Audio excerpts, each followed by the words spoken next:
Yeah, Simple. My gang sign W is not for weird. It's for Wednesday. It's Wednesday. Okay. Yeah, who do we got in here first? I bet George Bonnie. No, he's been coming in fourth lately. George Bonnie's been popping in fourth. So man, don't bet on that horse anymore, huh? No. Okay, we have nobody yet. Nobody. There's 3 people, but nobody's popping up here yet. I wonder if I'm going to say George Bonnie is going to be fourth. All right, John S is in first. One Man's Treasure. Mopar Man 78 is fourth. Dean Brown, Pentastar. Jerry Franks, Ari. What's going on, guys? Doug Narden, no fear. Oh, George Bonnie, there he is. Okay, George, I had you down for fourth, and you came in. You're like 15th or 16th. It's a good thing we don't have this as horses. Oh, you're slipping, brother, man. Peter Kovacs, what's happening? Mopar Den, Jason Fitch, Matt S. Hey, Mr. Will, what's happening, Mr. Will? What's lacking? Oh man, I don't read that 3 times fast. You summon a demon if you do that. Let's see. 2 hacks, Desert Dude. How is everybody tonight? Oh God, I'm tired. Uh-oh. What?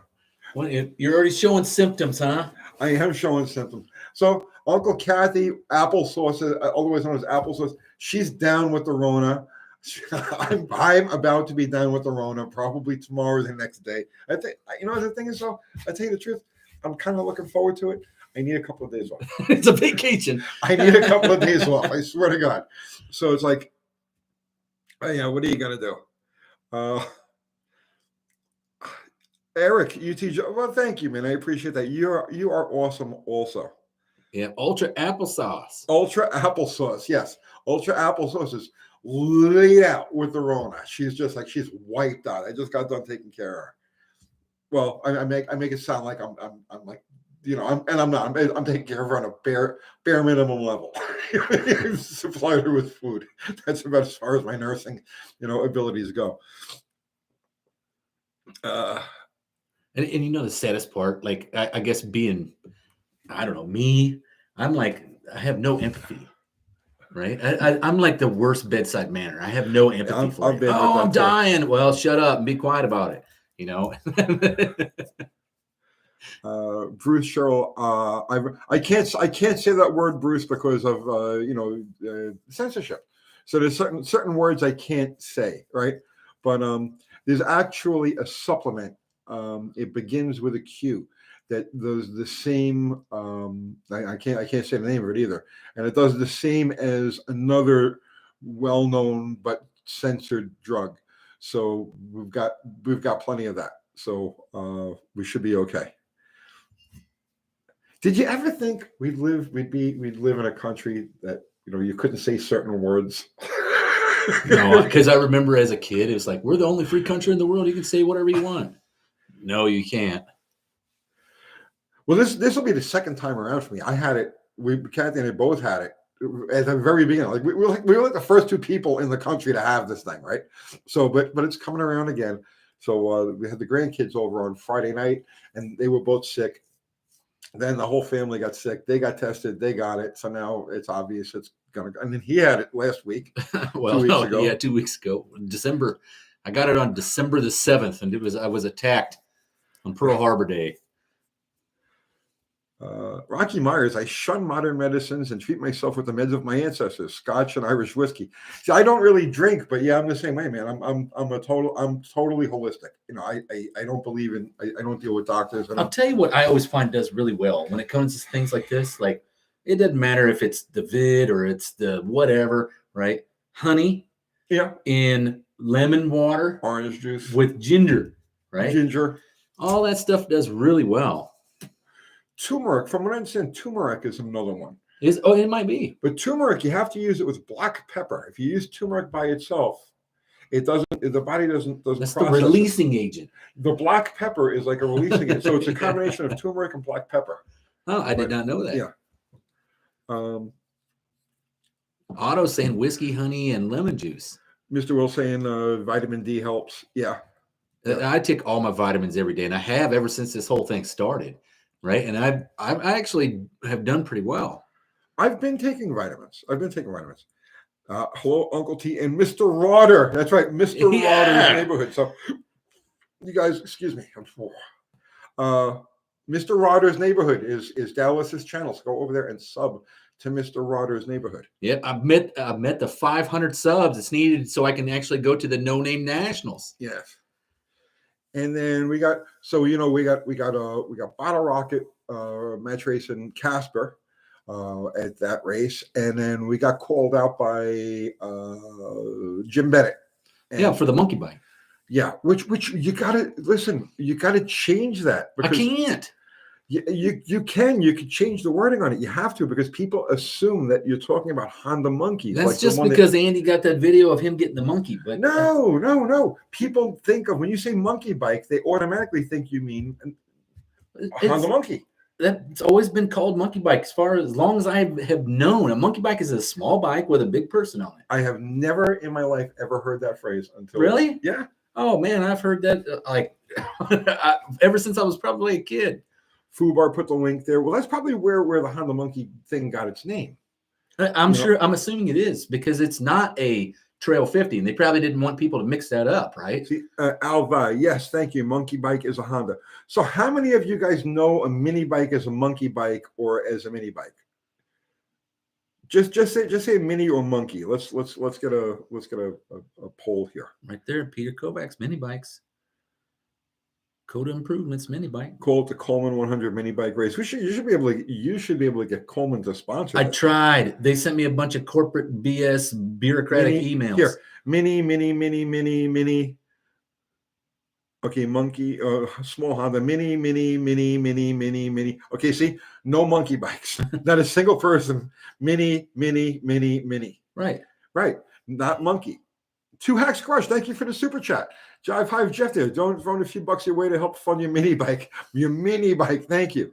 Yeah, see, that's what I'm saying. So people who are reading this, or reading, your thing, think that they have to go spend $4,000 on a Honda monkey. Monkey bike is just any kind of janky lawnmower powered moped and or mini bike, right? Yep. Well, he's asking, but in the meantime, look at every single person who's responded is saying mini. Yeah, that's them saying they know the monkey bike is a mini bike. No, I asked them if they know that kind of bike. Do they know it as a mini bike or a monkey bike? And they're all saying they know it as a mini bike. So you right. Well, no, I know it as a mini bike as well, but we came up with the monkey bike just because it sounds funny, right? But I mean, yes, but it's leading to confusion because somebody who just doesn't bother reading the fine print is going to say, "Oh, it's a race for Honda monkeys." Okay, duly noted. See, they're still going. Okay, go all you want. When you guys get your own racing organization, you can call it whatever you want.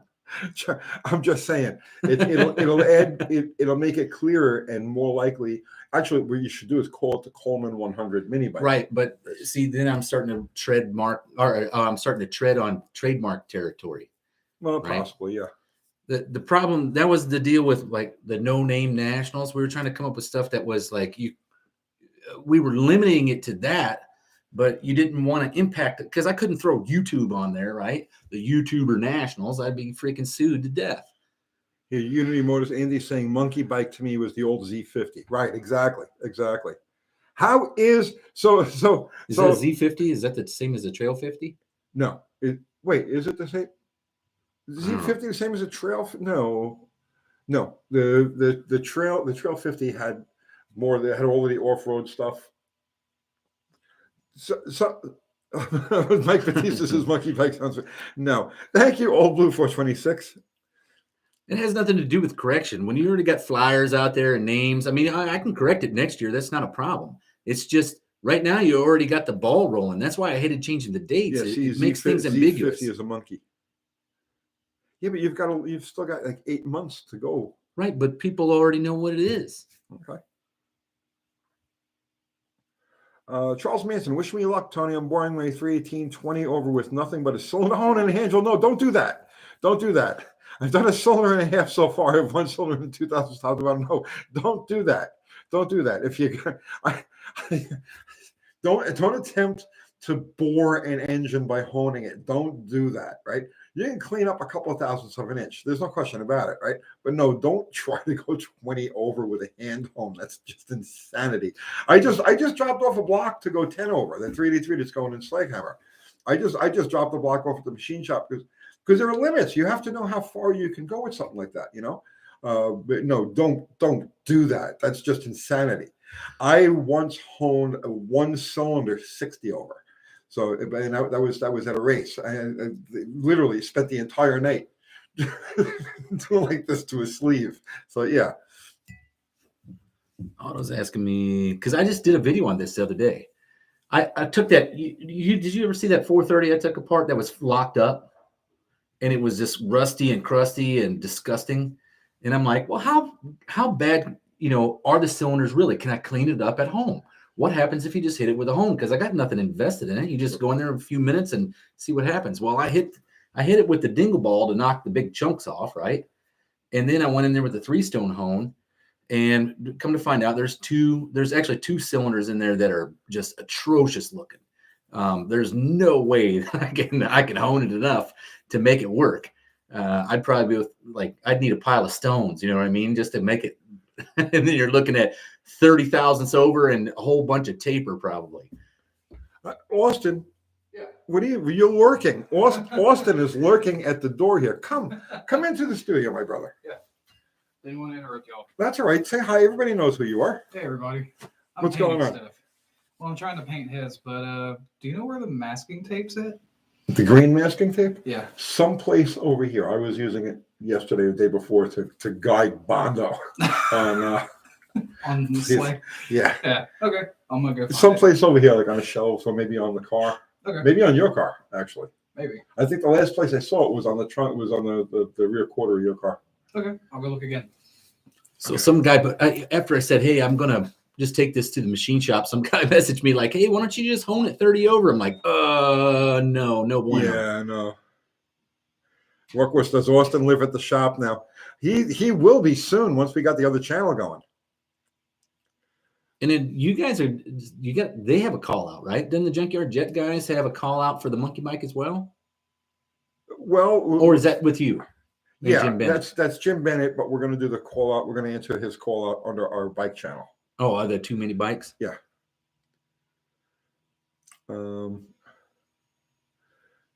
Joseph Giannini says that storking should always be a last resort. Yes, you never want to stork unless it's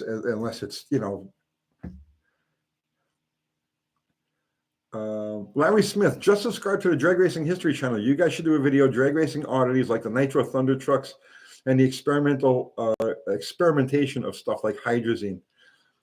Actually, I have a video that talks about hydrazine. Go look at Jim. Oh man, he was the guy working with the Ram Chargers, or not the Ram Chargers, the Golden Commandos. There's a video on there. I can't remember his last name. Forrest Pickock. No, we never got to do the Forrest Pickock. That was supposed to happen when I had the vid. Oh, okay. Right, and it was Jim. I can't remember his last name. It put me on the spot here. Not good with names. I'm terrible with names. Mike Fredericks, did you know or work with Al Kirschenbaum? At one time, Al and I were actually really good friends. And I was up for the editors. I've had such a weird life. In 1993, I was up for the editor's job at Superstock Magazine. And I actually stayed at Al's house out in Palmdale for a week. And I didn't get the job. Collison got the job. And then we kind of like went our own separate ways for a while. And then we had a little bit of a clash having to do with he felt that I jumped on a story that he was supposed to do. And it all had to do with this pro stock thing with the Alderman deal and the cheating and blah, blah, blah, and all this other shit. So I haven't talked to Al since 1994, right? Oh, no, I'm just holding this comment here. It's actually really good. Yeah. So that was that's my history with Al. But yes, I was actually up for the I was up for the editor's job. It came down to between me and Collison, and they flew me out to California to interview and do all of this other happy horseshit that they do in the publishing business, and I lost. But the better man did get the job. I'll be the first to tell you, Collison was definitely a better person for the job than I was. Caesar OSO. Hold on a second. Hey guys, greetings from Peru. Peru, yeah, my Peruvian brother. What's happening down there? Axle shafts of Buick are compatible with Chevy. BOP 8.2 Buick swap to 8.2 Chevy. No, they're two completely different rear ends. Buick had their own in-house rear end all the way up to like 1970. The Buick has a much lower pinion. The Buick and the Cadillac both have extremely low pinions, and they did that so that they could flatten the floor as much as possible. So they're extremely strong, but they take a lot of power to turn. Yeah, they're definitely strong. They say that 8.2 Buick, which is only a 10-bolt rear end, is equivalent to like a 12-bolt GM. Okay. So let's see.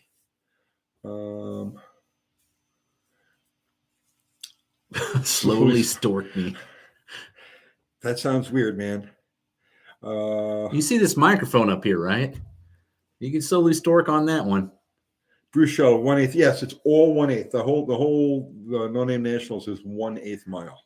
It's an 1/8 mile track.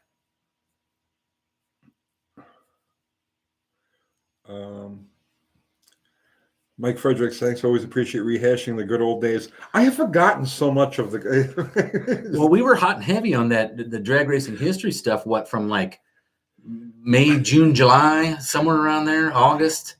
We were hot and heavy on them suckers. Once a week, we would crank out a video, and it's hard to get time with Tony just because he's so busy as he is.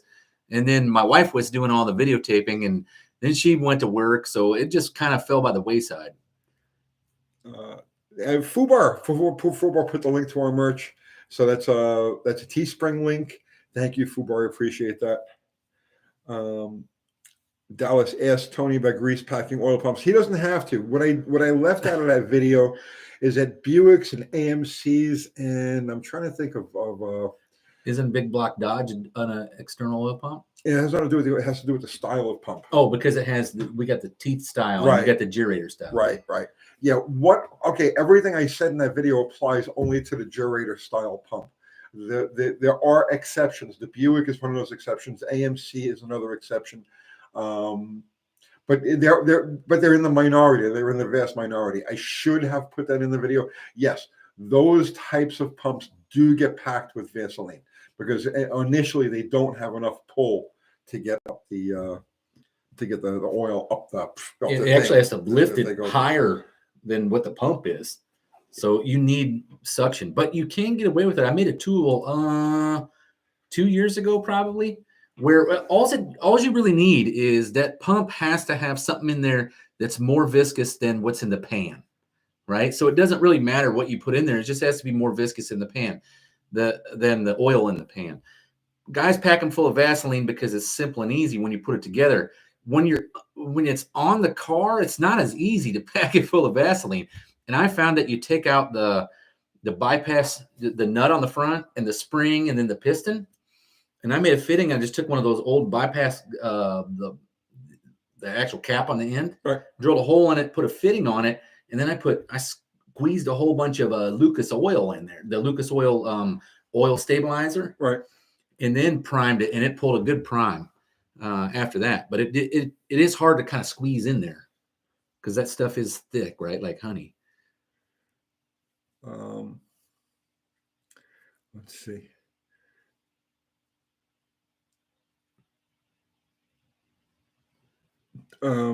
Doug's maintenance shop. I've been old school, quarter mile, but this metric. Where'd you get metric from?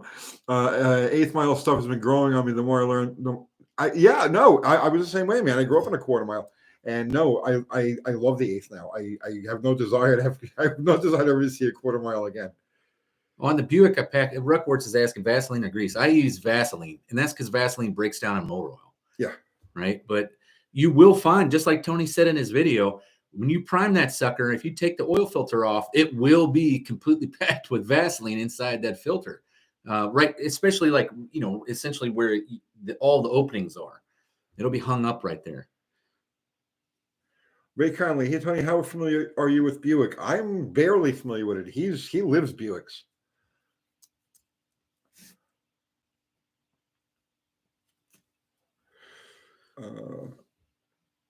Man, what is that the question that you were answering? What was that? Will Gruber saying, man, I was lucky enough yesterday to be in the presence of a Buick Regal T package, 3.8 turbo T-top, somewhere around only 4,000 made. They made quite a few T's. T was just an option for a regular Regal. Matter of fact, you could get a T-type, and that's what they used to call them. Yeah. you could get a T-type with a 307 Oldsmobile in it. It was just an option for the Buick. So it just unlocked the motor options. If you selected the T-type, you could select any engine that was in the inventory for a regular G-body, including the turbo V6 Buick. The neatest one I looked at when I was 17 years old. I was in the market for a new car. Actually, I was 18. I just got an adult job, right? And I was shopping around, and I found a T-type. It was rosewood, right? It was like literally like a pink color. Yeah, I remember those. Oh my! I don't know how many were made. There was probably less than a handful. I used to go to the Buick Nationals every year, and I never ever saw a rose one. Yeah, they were fairly common in New York. That was really. Yeah, it was a beautiful color in the sun, man. In the sun. Yeah, it would pop. It's a lot of silver in there. Yeah. But man, I passed on it, and I regret it to this day. Somebody was saying, I don't know. Let's see.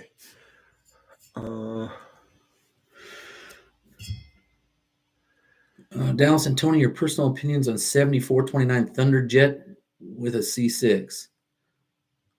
As far as I know, I've only messed with one 429. The rest of them were 460s. But the 429, it seemed to do all right. It was in a truck. Yeah, I mean, they're as far as that Lima Motors, right? 385 series. Yeah, the big block Fords. I mean, they're about like a big block Chevrolet with the canted valves. I don't think they have the torque. I mean, the 460 does. Don't get me wrong. I don't know about that 429. I thought they were kind of weak. They have a really short stroke, don't they? They have this like the same bore as that 460, and then like a really short stroke. But I'm not that familiar with them. I've never messed with one. Most people don't know that the Buick Grand National was originally made before the 80s. It was an option on 81 was the first year I've ever seen it. It was an option package on right. On what? 81. 82 was like the first mass-produced one. No.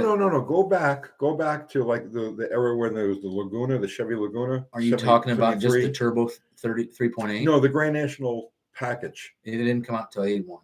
No, but you're thinking about the V6, the turbocharged V6 Grand National. I'm talking about just the Grand National package, because the very first one was made with a 252 4-barrel. Okay, that's right. So what did Buick have at the time? Like I guess it was about 1973 when Chevy had the Laguna, when they did the aero nose for NASCAR. Oh, yeah, they didn't have the V6 then. What did they call I know they didn't, but what did they call that package? The Grand Sport. No, the Grand Sport was the muscle car version. Right. So what package are you looking at? The T-type? It was called a Limited. No. Hang on. Wasn't there a Skylark GN? No, I'm not thinking Grand Sport. I'm not thinking Grand Sport. S3, that's the Laguna. Okay. What was the Colonnade version? Yeah, no, okay, yeah. It wasn't a GSX. It wasn't a Grand Sport. It was there was a 76 or 77 Regal pace car or something with the turbo 231. No, it had nothing to do with the turbocharger or the 231 or anything like that. There was, and maybe I'm just imagining that. I wish, seeing this is what we need Steve Magnanti here, right? Steve, are you watching this? Steve, jump in here. He's at Barrett Jackson. He's at Barrett Jackson? Yeah. Yeah, so they didn't have a Grand National package back then. They had from 73 when the Colonnade started. Mm-hmm. They still had the Grand Sport, and it ran through like 74, I think, 75 maybe. And then from there, it became you had some one-off pieces. Like there was a guy talking about that 77 Regal. That was the Indy pace car. Okay. It was white, and it had the roof was actually cut out. It had a full roof section that you'd put in it. But it was just a 231 V6.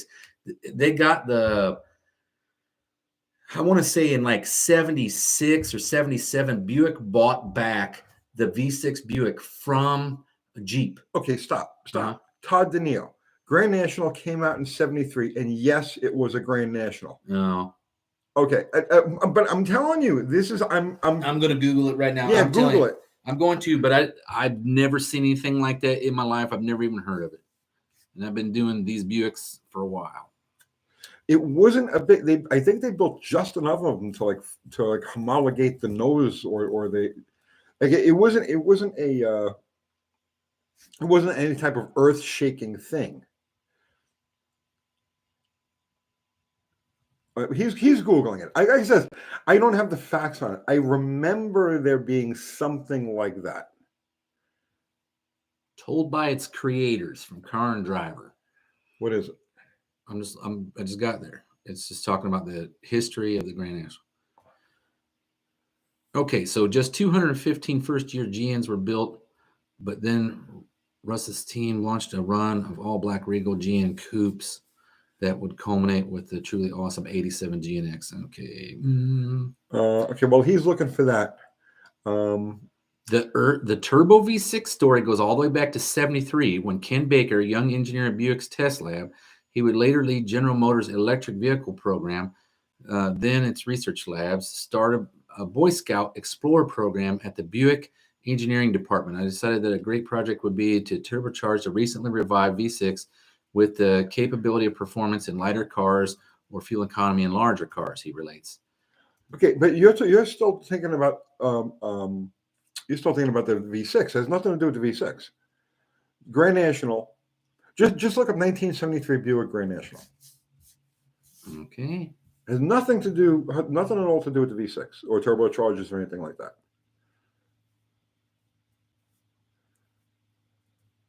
No, GM. I'm not thinking of the little Sabre Turbo Sport Coupe. No. I had one of those, and that was actually a pretty cool car. No, Mr. Will, it wasn't the 81 Regal. It was Buick Century Grand Sport Stage 1. Okay. That's the Colonnade version cars. Yes. Right? So now, there was no Grand National option? No. Package, anything like that on that? No. It actually said Grand Sport in this weird-looking font.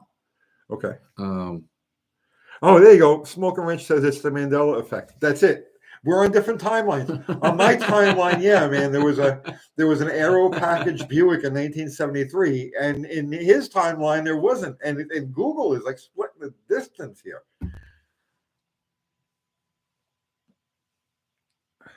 first generation. Man, I cannot read anymore. So yeah, the 231 V6 went away. They sold it to Jeep, right? Jeep had all the tooling, and then they ran it to apparently 73, and then GM picked it back up, and it was still an odd fire motor. All right. Gabriel DeMarco, Tony in Dallas. So, what circumstances would dictate advancing, retarding, or leaving a cam in a straight-up position? Well, it depends on what you're actually trying to do. What's the goal? Okay, generally speaking, and you have to talk in generalizations here now. If you're looking for more bottom-end power, you advance a cam. If you're looking for more top-end power, you retard a cam. If you're looking to just have the cam operate the way it was grounded and intended to operate, you leave it straight up.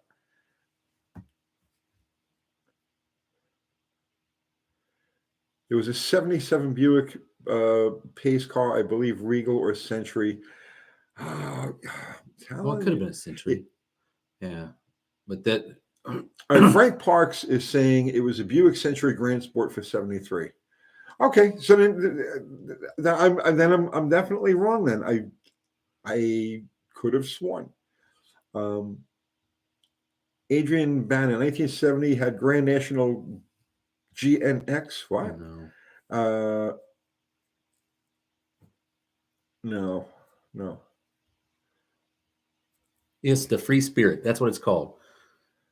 Sealed de Roche that's the one-off car that was made for essentially the Indianapolis 500, and they made a limited, because every Indianapolis 500 car, believe it or not, every pace car used to say pace car on the side. That was like a big thing to put on your car, and that Free Spirit was one of them. I want to say it had been like 250 of them or 500 of them, and they were underpowered. I mean, it was the smog. It was the middle of the smog era. What is that? Probably Jimmy Carter years, right? And gasoline crunch and the whole 9 yards, rationing of gas. But yeah, it was 231 V6. But it was like the one that they used for the pace car. I want to say that one was like 13 and a half one to compression. And it had a 4-barrel carburetor on it. Just so the thing would get out of its own way, I'm assuming. Let's see. 79 Mustang fastback pace car. Blah, blah.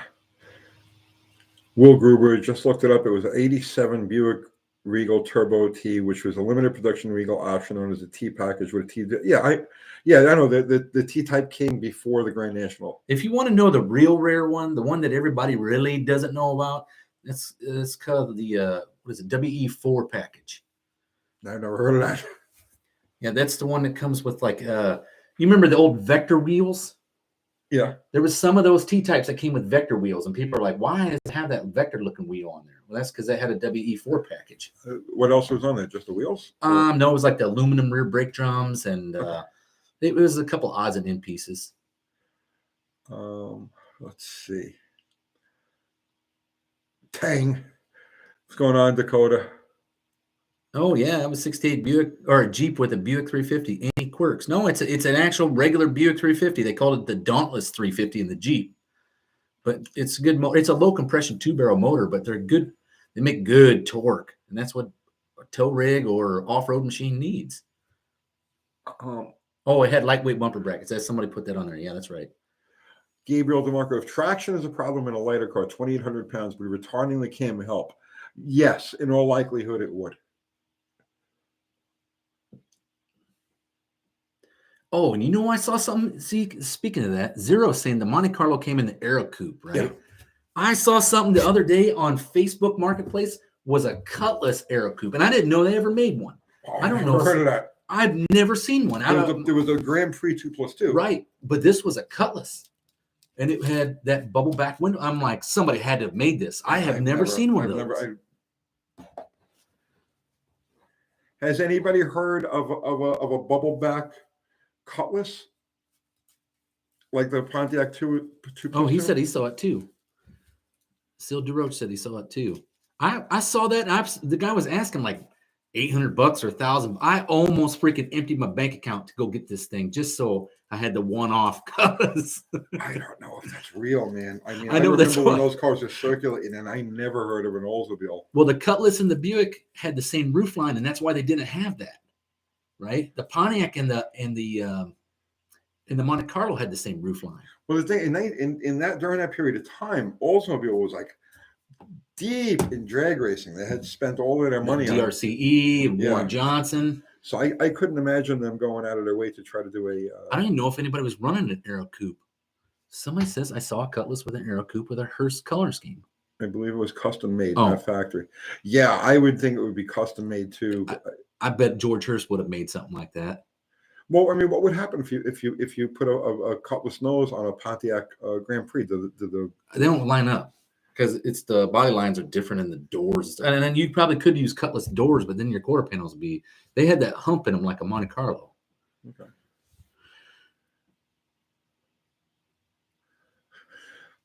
Let's see. Cutlasses are beautiful, and they are. They really are. All of the Cutlasses, just from 70, 75, 76. I think 76 they rebodied it. They were just beautiful cars. Did you know that all the way up through like 1987, that was the best-selling car from General Motors? Was that Cutlass? Yep. Now it's the F-150, but back then, the best-selling vehicle in America was the old Cutlass. I always liked the Colonnade Cutlasses, and everybody hated them. But they always had those really nice swivel seats and the fully reclining seats, and they had all those nice options in them, especially if you got like a Cutlass S or a 442.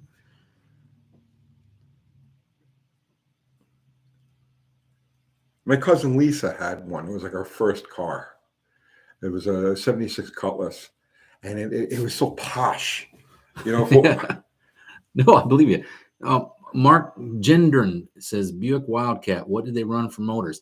Um, Mark, that was the top of the line Buick. The Wildcat was. It was like the dad hot rod, the full size car with the performance engine. So you could have actually got a stage 1 455 in the last year of the Wildcat, which was like 70, and after that it became the Tyrion. But before 70, you had 430s in them, and a 430 came in from 69 or 67 to 69, and they generally had like the highest horsepower and torque of any of the Buick line, right? So it was kind of equivalent of an Impala SS is what you're looking at. Before that was nailheads in 66, and the 66 nailheads, 66 and before, some of them were 425 dual 4-barrel 4-speed cars. Stoic still saying, I've heard that the F-150 sales aren't exactly true. So could somebody explain this one to me? Because I can't wrap my head around this, okay? So Ford introduces this Maverick pickup truck, okay? And it's like a $20,000 truck, like out the door, right? 22,000, whatever the hell it is. But it's a reasonably, believe it or not, a reasonably priced pickup truck that's like optioned to be like a pickup truck. It's like if I needed a pickup truck, that's the one I would go get because I just need something to be a pickup truck, right? They have people lined up for these things and they've suspended production on them. What is going on there? Well, I think that's isn't that where they're running into the superconductor chips or whatever freaking not being manufactured? They didn't say anything about that. I think that's what it is because there's like the Nissan plant here is drawn down. Oh, I know that. I know that. All of them are waiting on these chips. But evidently, Ford found a way around that with the F-150s. Oh, I don't know. They're pushing those out the door. How is it that they can only make so many so fast? No, man, they've suspended. They're not making them now. Like shut down.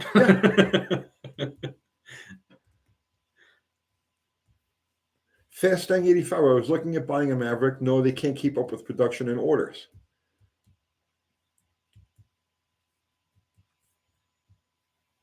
Chrysler 300G. J-Bill, they don't want to take sales from the F-150. I will almost guarantee that's it.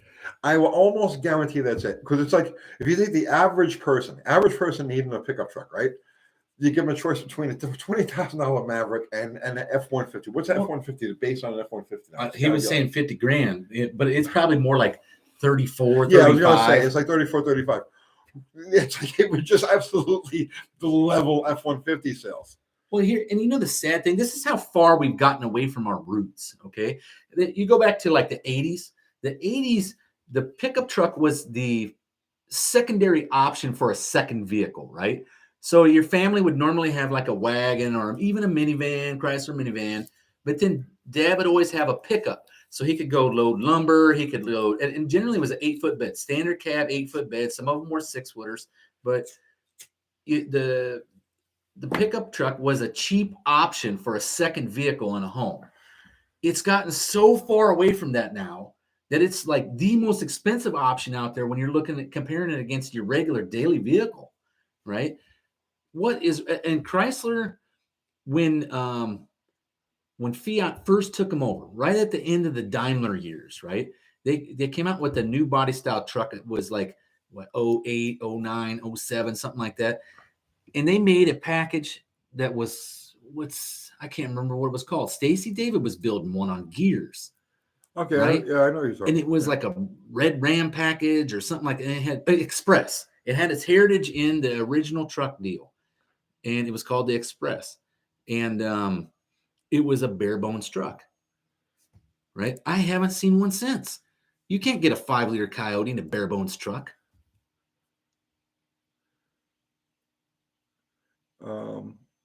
Charles Manson, if pickup trucks are actually used for the original purpose and 4- and 6-foot beds found in those silly caddy pickups wouldn't be so popular.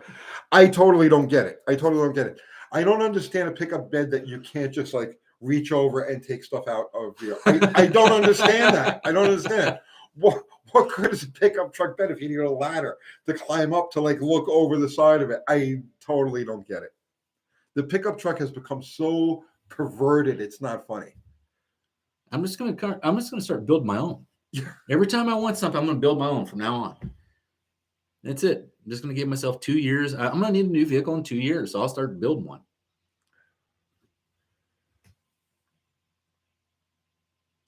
Let's see. Remember the 80s F100, great trucks. Yeah. And that's exactly what, the secondary vehicle was.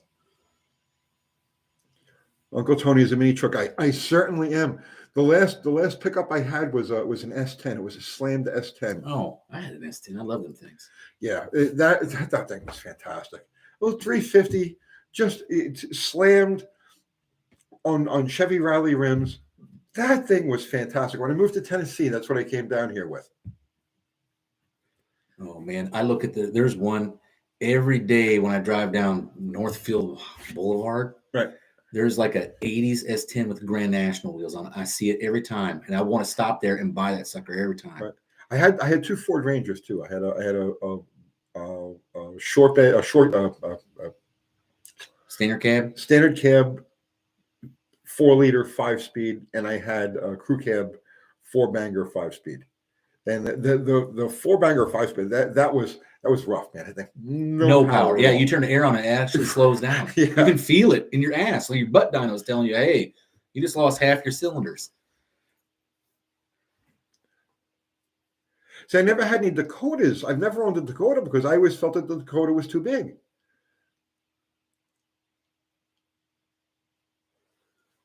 '74 GNX. They didn't make such thing. No. They had a GSX. Well, there's a lot of people grumbling about the short beds. I hate these 5-foot beds. It's like, why even own a pickup? You're right.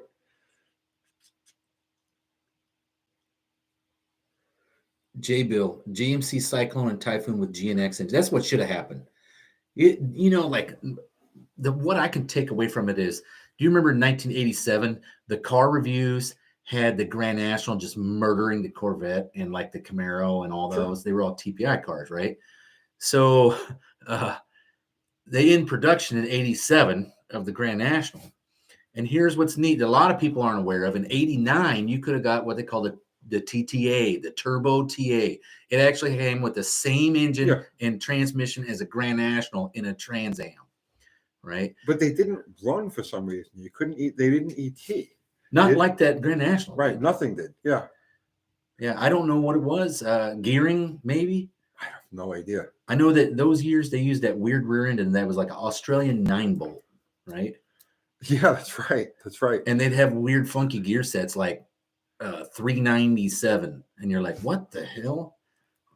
I've never seen a 397 gear.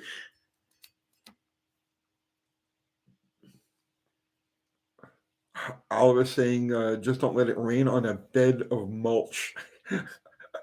So what'd you have growing there afterwards? VCMD propulsion. Yeah, same with the Ford. The turbocharged boost was limited to save the Mustang. I don't think they limited the boost on those on the Trans Ams he's talking about. They just didn't run. I think they were heavy. I don't know. Thank you for the super chat, Bill Makjaiska. Thank you. What I really miss about trucks and all the vehicles is the vent windows. I have vent windows everywhere. I got vent windows in my trucks. I love a vent window. Thump ear, the sweaty fat guy. I know Tony is unfond of me. Why would you say that, Thumper, sweaty fat guy? You got a cool screen name. Yeah. Oh, that might have been it. Small intercooler on the Trans Am. Well, the intercooler on the Buicks was mounted actually hanging off the front of the motor, and it had a fan down on the harmonic balancer pulley. And I imagine it would be the same way there'd be plenty of room in there for that intercooler on the Trans Am. Yeah, but the nose slopes down on that. Right, but remember they came with a small block Chevy, which would have sat out another foot, right? I don't know. I think there's probably the small block Chevy is what? It's almost 6 inches longer than a V6. It's just a bore size. Cylinder. Actually 5 inches. Right, but the bore spacing on that Buick small block or that V6 is like real small. It's like 4 1/4 or something. on bore spacing. And then what's a small block Chevy? 5? Oh, look at that! I love that. They double teamed them. Fubar and Zero just like squashed Big Mike. And then it goes John Wilburn. You guys just, I love that, man. We get the troll in there, and it's like the whole team just. Speaking of trolls, here's something neat that I've been kind of kicking around the idea. What's that? I think at our race, the No Name Nationals, we're gonna have a area just for trolls. Oh, I think I told you that last week. Yeah. I think that's a good idea.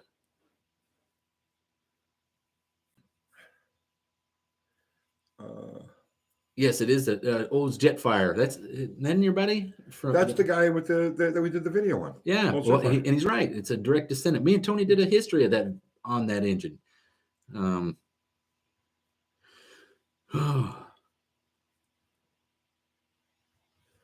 Jethro Hull. Thank you for the super chat, Jethro. Mr. Will says, Tony, he disagrees with you. My buddy had one of them turbo TAs, and that thing would beat anything from Mustang 5-liter Vettes. He might have had a freak, man. I remember those things being around back then, and like they weren't a threat to anybody. Well, they didn't mile an hour like the Grand National did. Gen Z Mopar, thank you for the super chat. I appreciate that. What do you prefer, a Borgen Beck 3-finger or a diaphragm pressure plate for street and strip? I always prefer a 3-finger, a Borgen Beck style. I know there are lots of people who like diaphragm clutches, and there are upscale diaphragm clutches with adjustable weights. And I don't like diaphragm clutches. I just have a diaphragm clutch phobia. So yeah, my opinion, 100%, always under all circumstances, Borgen Beck style. And you? I've never used anything but a diaphragm clutch. Okay. Why? I've only had 2 cars with a clutch. That would make sense. Well, no, I guess 3 if you count my S10, but I never put a clutch in it. Jason's Garage Inc. Cabral should be the announcer. It's Friday. Okay. All right, guys. All right.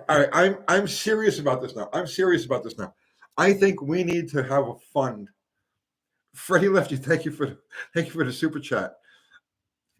Is a question for Dallas. Can you bring any of your car to the Running Natties? Yes, you can. There is no limitation. Matter of fact, there's no limitation on the car show. You don't even have to have paint on it if you don't want. I would pay.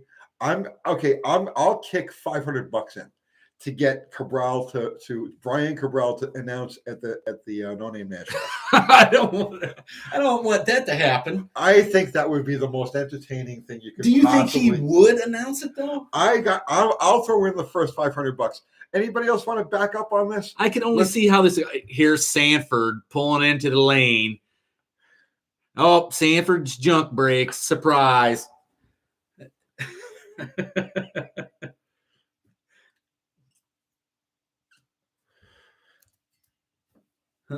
Throw in a couple of teeth for him. I'll buy him dentures. Any 455 car at the No Name Nationals? Not that I know of. My Suburban's got a 400 Buick in it. It's going to be there. I got to race Bennett's Hot Rod Garage and Restorations.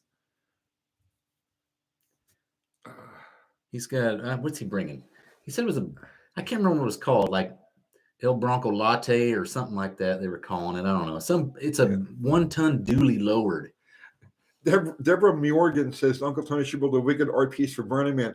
Deborah, I'll tell you what, Deborah, if you're anywhere near Nashville, you round up the pieces, right? And I'll weld them together, and we'll, because I don't have the time to do anything like that. I got my life is just jammed full of stuff. But if you can round up the pieces, yeah, I'll weld it together. Let's do something for Burning Man.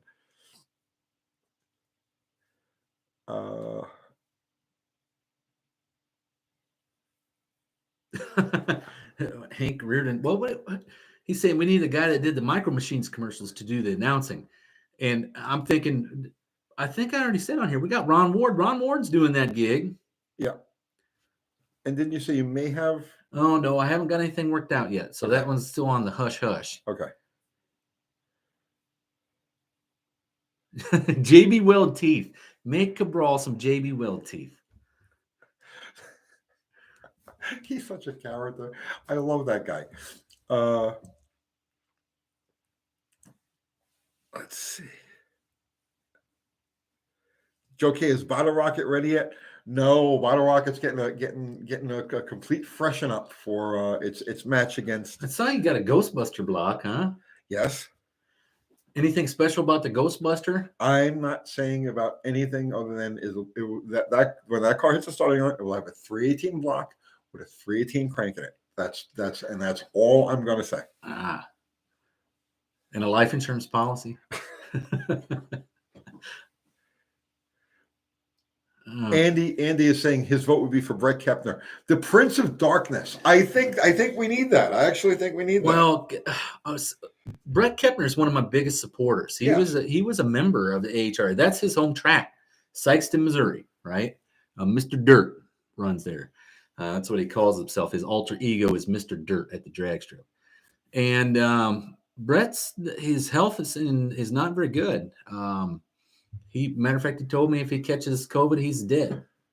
Right? Well, he's been sick for a while, yeah. But his health has not been pretty good, and I don't know if he's going to even come out.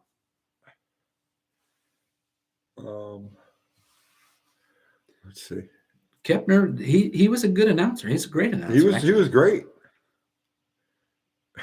Brian Cabral can donate some beard hair to the Nationals.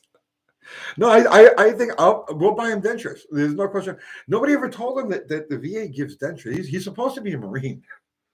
Retired? Yeah. He's supposed to be a retired Marine, but he has no fucking teeth. They will give him free dentures. I know that.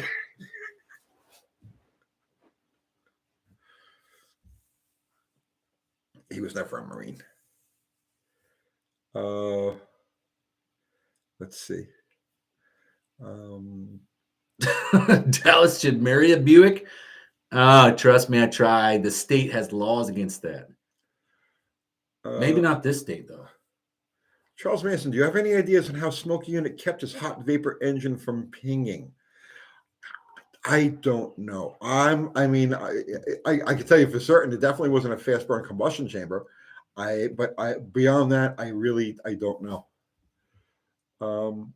Jethro Hall, thank you for the super chat, my brother. I recently made the decision to remove the ProFlow injection from the 40271 Chevy. Has 413 oval heads. What size carb? 750 Edelbrock. It's a 402. Yeah, I throw an 850 on there. 800 minimum. Yeah, an 800 Edelbrock, 850 Holly is the carburetor that engine is going to want. It'd be the happiest with that. That's what we should do. We should invite Brian Cabral and then serve nothing but corn on the cob. Don't be cruel to the guy. I'm not trying to be. It's just funny. Freddie left you 250. Thank you, sir. How much horsepower and torque can a stock 204R handle? Oh man, stock. If you're anything above 300 horse, you're probably going to be hating life because it's going to be eating stuff up. I built one in 2006. I actually went on the Grand National Forum and I said, hey, I want 400 horsepower and 400 foot-pounds of torque. What do I need to make it work? And the guys gave me a list. It was like really, really simple. I don't remember TCI whole entire Transpac kit, like that whole rebuild kit. What else did I get? Who's the training manufacturer that does all those neat parts and has the guy inside the box? Transgo. Transgo had a lot of repair pieces for that Grand National, and most of it was pistons and springs, the spools and springs that go inside the valve body. And then it had an accumulator spring that was a big fix for them. So for like less than $150, if you got one that works, you could easily make something that handles 400 horse. Falconer Jones, thank you for the super chat, my brother. What are your thoughts on modern computer controlled engines like LS Coyote or Hellcat? I myself, I'm a carburetor guy. I like analog control of my engines. Now, that's not to say that the modern computer control engines don't have a lot of benefits. But just because something is better doesn't make it for everybody. Does that make any sense? I prefer analog tuning. Maybe it's just because I'm old school. I don't know. But I messed with fuel injection. I went back to carburation. I've stayed with carburation, conventional ignitions. I feel that I can get just as much out of a conventional ignition and carburation setup as you can. But again, it's a matter of personal preference. And my preference is for analog controls. Your thoughts on that? I just, when they got away from the distributor, that's kind of when I stopped messing with that stuff, because I hate being reliant upon a single sensor, right? And then when the single sensor fails, you're literally on the side of the road and you need a parts store, right? Well, if let's say you're an old school distributor guy, right? Most of the time you already knew, hey, carry this module for your HEI or a set of points in the glove box or whatever, and you could have her back up and going in 5 minutes. But if you lose a cam sensor, you're down. You lose the crank sensor, you're down. That's the truth, right? Okay, I'm doing this for so long, for so many years, with so many different kinds of cars and things, right? Mechanical things, that I literally do not need any diagnostic equipment to, like, I don't need an air fuel gauge to tell me if it's fat or lean. I could tell by the tone of the engine. I could tell by the way it responds, right? But that's just decades of experience. You know, somebody who's just coming along and learning these things needs all of those devices. I don't need those things. So it's easier for me. I can drive a car, or I could run a car and tell you right off the bat, it's fat, it's lean, it needs more advance. So it's like you know what I'm saying? Does that make any sense? The computer is all built up in here, and I can control my devices in an analog way. But it's simple too. It's like literally 1 or 2 screws, you know, and it's running okay. Tinkering is the fun part. Eugenio Bianti, yep. Dan Edwards saying the newer 454 with a carb or beast. I can imagine. Oh, I'm sure they are. They got the thinner rings, the better pistons. They got fast burn style heads, right? So that's where the chamber went to a heart shape, and it's got more quench area. So they'll take a little bit more timing, generally 1, 2, 3 degrees probably. Smoke and wrench. Is it the crank sensor, the cam sensor, bad ground, or just wires that rub through to ground? Fuck my life. That's exactly right. That's exactly right. Or the fuel pump, or the fuel pressure regulator, or I mean, the list just goes on and on and on, right? I really liked fuel injection up until about 2015, I guess. 2015 is where shit just started going sideways for me, where it was like I was replacing parts, and I mean, they're not cheap parts, high dollar parts, within a year, you know, and it's like, come on, you know, a carbureted fuel pump is like $15, but a fuel pump for a fuel injected Ford, $300-400, and it felt like I was just getting raked over the coals to have the same product as what I had to begin with at a cheaper price. Does that make sense?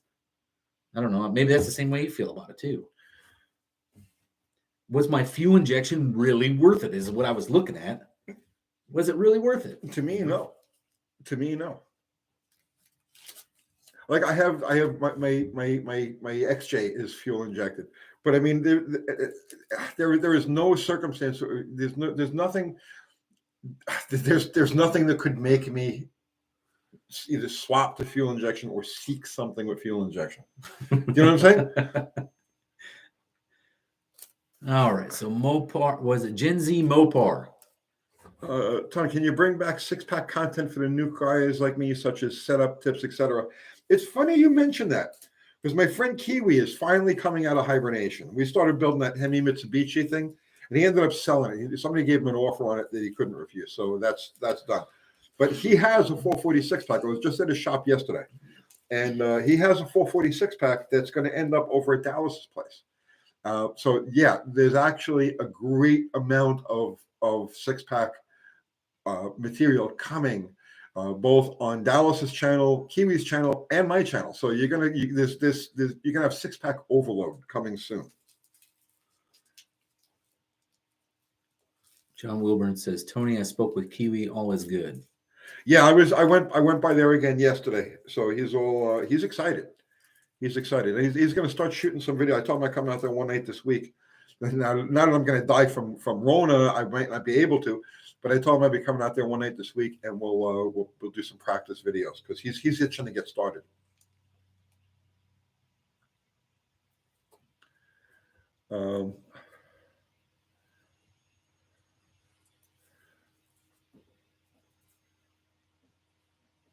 Kiwi tweaked his knee, both of his knees. He had to have both of his knees replaced. Oh, really? Yeah. How old is this guy? Well, it had nothing to do with that. Richie Zool. I remember Richie Zool. He was a great racer. He was working on a Mustang, right? Mm-hmm. He was working on a Mustang, and the thing popped into gear, and it ran him over. He was under the hood. He revved it up. It popped into gear. He had it in neutral. Uh-huh. And he revved it up. It popped into drive, and it ran him over. It hit him right in the bumper, hit him right in the knees. Oh, and buckled him under, huh? Yeah, against the wall. Oh, wow. Yeah. So he had to have both of his knees replaced.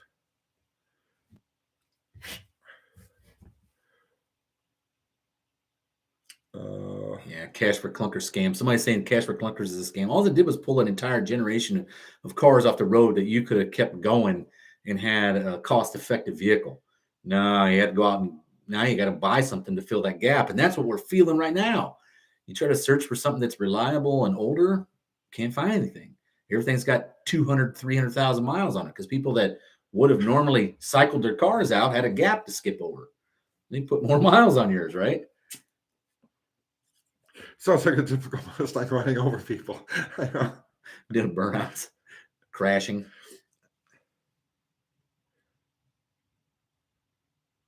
Let's see. Can anyone tell me when the NHRA went to 5-speed fairly widespread? I'm thinking they're talking about Lenko in Pro Stock. 72. 72 is when they allowed the Lenko, right? Yeah. Did they go immediately to the 5-speed? I thought some of them ran like 3s and 4-speed. Nobody ever ran a 3-speed in Pro Stock. 4 speeds at first, and then 5 speeds like right after. By like 74, but I think by 1974 everything was a 5-speed. 73 was when they allowed the Lenko. 72. 72 was the first year they allowed planetary transmissions. Was it? Okay. Yeah. And previous to that, the guy, and that's because people had been running clutch flights. Right. So they were like, okay, if you're going to run a clutch flight in a clutch turbo, then okay, let's eliminate the liability of, and we'll just go to. And it wasn't Lenkos at first; it was a B&Js. The Lenko Sure Shift didn't. The B&J 2-speed was developed in 1970 for top fuel cars. They just put two of them together. Right. Then the funny cars adopted it in 71, and then they started coupling units together, and they allowed the planetaries in 72. And then the Lenko Sure Shift came in right after that. And then the Lenko Sure Shift just took over everything. Well, there was some other iterations of it, like wasn't Doug Nash and stuff like that in there too as well? The Nash wasn't the Nash was for classes that didn't allow planetary transmission. Oh, okay. So if you had competition eliminated didn't or modified production, you weren't allowed to run a planetary trans, and that's what his Doug Nash trainers came from. Freddie Lefty, thank you for the super chat.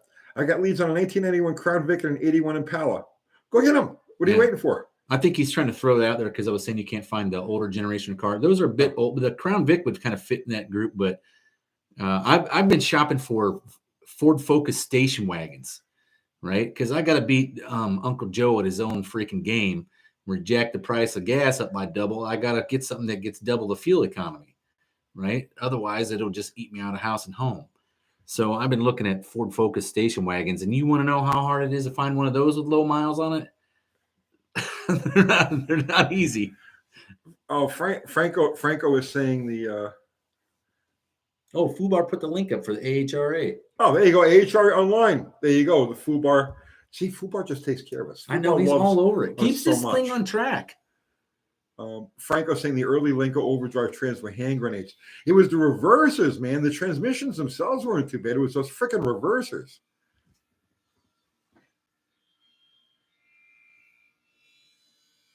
You remember having to rock the car back and forth to get it into reverse?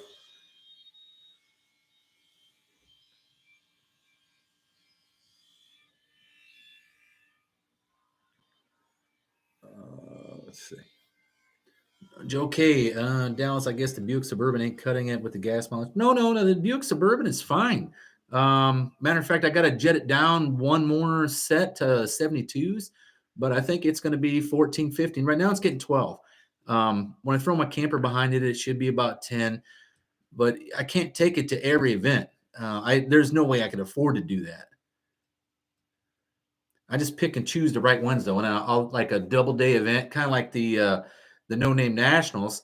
I'll be taking it up there, pulling our travel trailer so we can stay in it for a couple of days. Franco is saying no, first gear was direct, high gear was 30 over. No, I know that, but the transmissions weren't as bad as the reversers were. The reverser was the problem. I mean, how many times? I'm back in the 80s.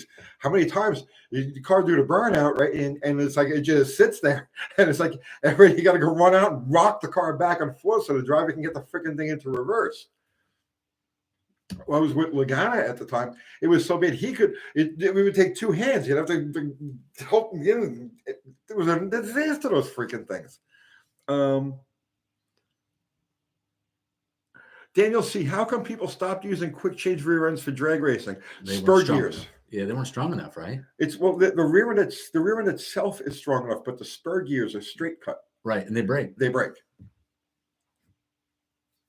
Oh, Saturn wagon. I didn't think of that, but I'll have to look and see when they stopped making those. Was that like 07, 08? Man, I didn't think it was Saturn wagon, but I always use the look of station wagons. And that way you get the broad footprint. What you get is, so here's my plight, okay? I'm the American Hot Rod Association. I'm not going to show up in some freaking Mercedes. That's not American. Or Japanese Honda Accord station wagon. That's not American, right? So I try to stick to the American brands, but it is just getting so freaking hard. I got to have an SUV that's going to get 22 miles a gallon. And it's like, come on, guys. I really need something that gets decent mileage. But a Saturn wagon, that'll do. I'll look and see if I can find one. Paul Shea, shout out to my buddy Bubba. We're putting a wire harness in his plow. First time watching Wednesday nights live. Bubba, good going, man. Keep shoving that wire through. Pulling that cord. John Wilburn, I used to have to rock the 1985 Ford Escort a little to get it to drop in the reverse. We were talking about the Nitro cars, man. There was, because we were back in the two-speed days with the Crower Glide and the two-speed. The reversers were just a nightmare.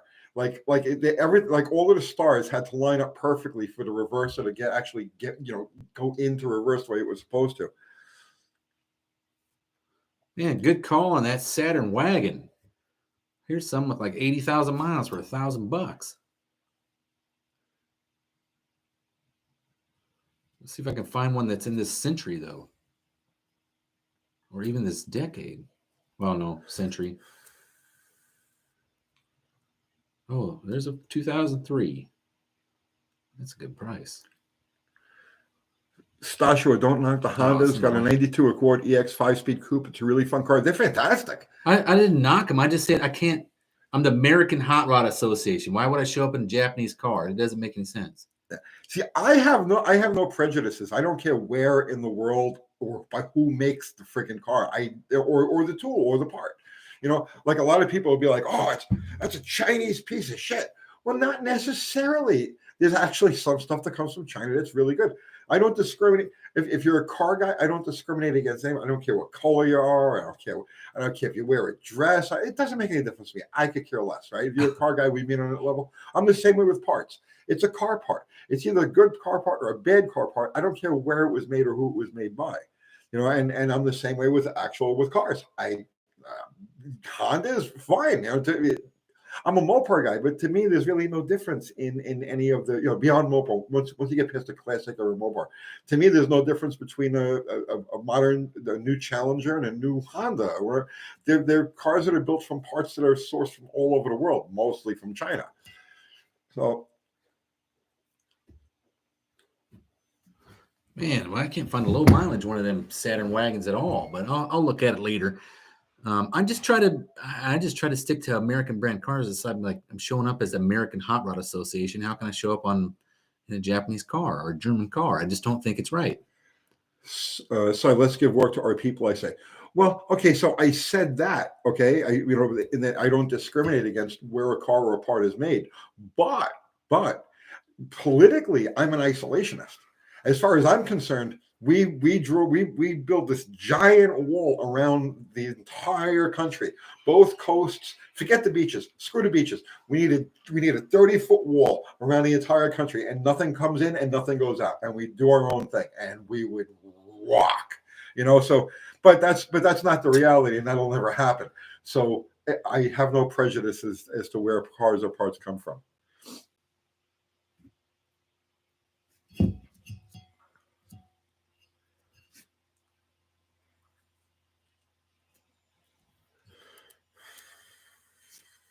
Yes, a Buick Sport Wagon would be awesome. I'll take one of those, but it will not get the gas mileage that I need. That's the problem. Maybe if I put a 3800 in it. 3800 is pretty good on gas. Oh, Fubar hid Iba. What the hell? How did they come up with those symbols? That's a Russian name. Is that what that is? Yeah. You got to have the Russian key font or whatever in your keyboard. Fast Night. So you're telling me Yugos are respectable? No, I didn't say all foreign cars were all American cars or all cars are respectable. Obviously not. But I don't hold a prejudice. If somebody was to tell me, here's a high quality part that was made in China, it's like I don't discount it because it was made in China, or if it was made in India, or I take the part at its face value, at what it is. You know what I mean? Not where it came from, not its history or anything like that. John Wilburn says it's a bot, not even a human troll. I wonder what does the bot say on here? Come to our site, check things out. I have no idea. What did the bot say?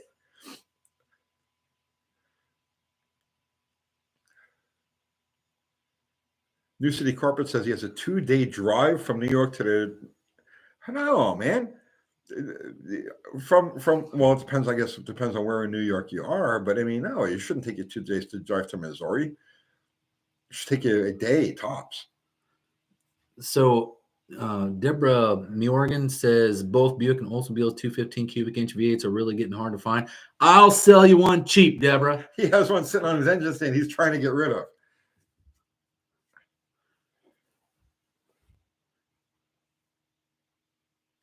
Jupiter Mustang, like, we could not drive a Japanese car because World War II guys were still mad. I remember that, man. I remember when the Japanese cars started first coming over in the 70s, and there were a bunch of World War II guys, and they were like, fuck that. They would have meltdowns, man. I remember that. Mr. Will, he's the one with the 85 or 7 Oldsmobile 442, right? That 307 is really good on gas. They are really good on gas. I had one.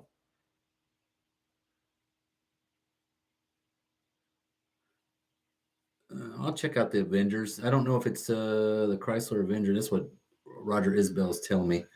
Jupiter Mustang, yeah, yelling at us. I'm telling you, they had meltdowns. I was more or less looking at something 4-cylinder, 32 plus miles to the gallon.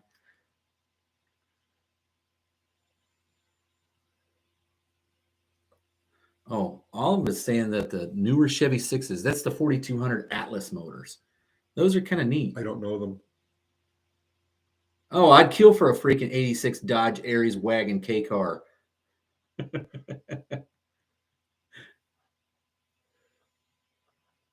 Oh, Thumper the sweaty fat guy says the 403 Olds is good on gas too.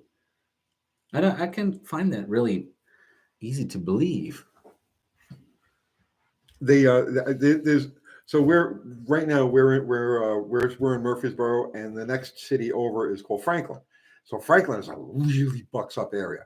Franklin's low key bucks up, and then you get into like Cool Springs and Belmead and all these other areas that are extremely well-to-do areas in. So at any rate, Franklin is the next city over, and Kiwi's shop is in Franklin. So yesterday I took a ride out there in the morning, and in this like really nice area, this really nice neighborhood, is this bright electric blue K car sitting in somebody's driveway, like it's a prominent, it's you know what I'm saying? It's like it's such a nice area, nice people, very affluent. And there's this electric blue K car. Looks like it just came out off the showroom floor, sitting prominently in front of somebody's house. So you live where Darrell Waltrip grew up. Yeah, Darrell Waltrip's dealerships are Franklin. Yeah, the road that we're on right now, Darrell Waltrip's dealerships are just up the road from this road, from this building, I should say.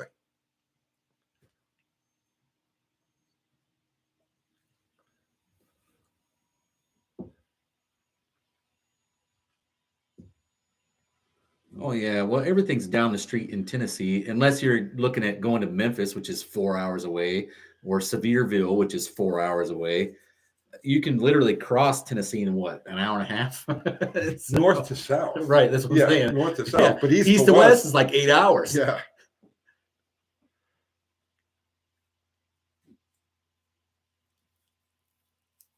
Darrell Waltrip got annoying when he started announcing. Oh, that was a long time ago. That was like the 80s. Yeah, I don't think he was that annoying. There's right there, boogity boogity boogie. That's his his catchphrase. He always struck me as I've never met him, but he always struck me as like a genuinely nice person. Very enthusiastic about what he was doing. An Omni. I just need something that's easy to work on. That CTS wagon, I was looking at those too, but you're looking at $12,000-$14,000, and then they only get 30 miles to the gallon, which is my bare minimum, right? Ford Flex doesn't get 30 miles to the gallon.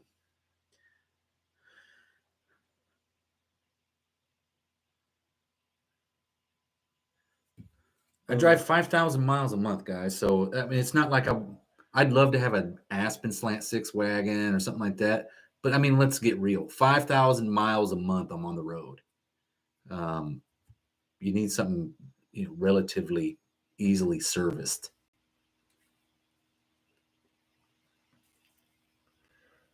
Let's see. Doug Gordon's saying we need a Tennessee-shaped license plate. Did you ever see those? The old license plates? Yeah. Yeah. You know that? Have you seen the new plates? I haven't seen. I heard we were getting a new plate, but I haven't seen it. I've been looking at the Volkswagen diesels, but most of them got the fixes on them, and I don't want the fix. And diesel is $3.70 a gallon.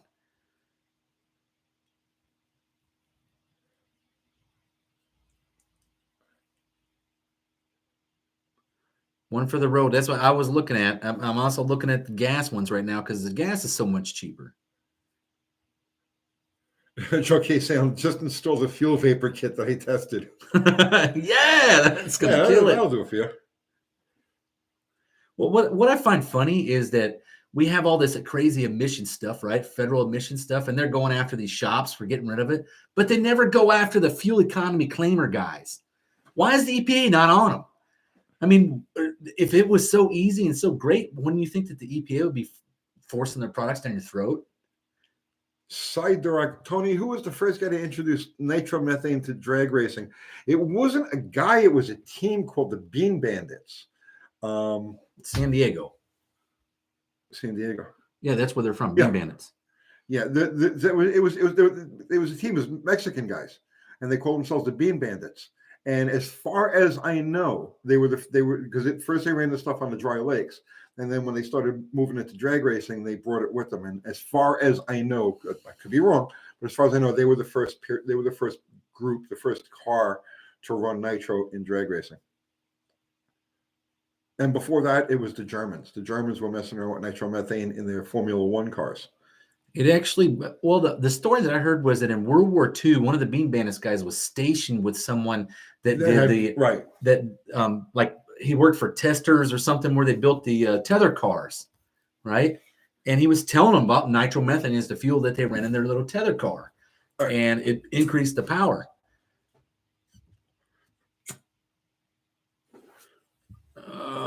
Dallas, what's a good engine swap for that wore out 307 and the Buick hearse we have?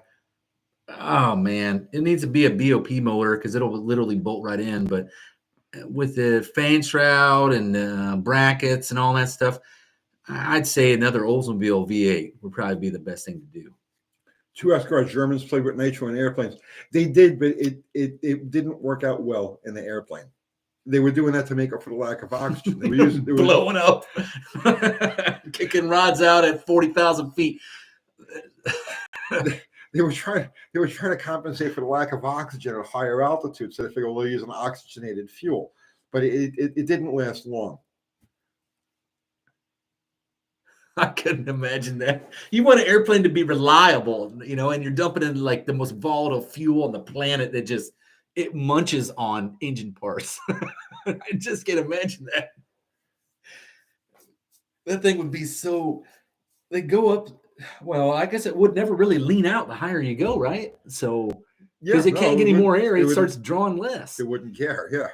So but maybe it might detonate on the the ground. tuning difference between high altitude would be and low amazing, altitude, right? Yeah. Well, let's see it, and that's where you had like, well, think about it. If they were doing it World War II, they had just got past having the mechanic behind him who would climb over the dude and wrench on the fucking motor while they're flying. Like, oh my God, you have got some serious balls, you know. I just can't imagine that. David H is saying the Germans use nitrous oxide on their planes as well. And so do we. They use the nitrous. Yeah, exactly. The nitrous oxide came after the nitromethane. It was easier to deal with the nitrous oxide than it was to deal with the nitromethane. Mike in. Yeah, I'd love those wagons, but they're not good on fuel. And everybody's offering me stuff to buy, but 20 miles a gallon ain't gonna cut it. I'm looking for 35. Okay. I gotta double what I get now.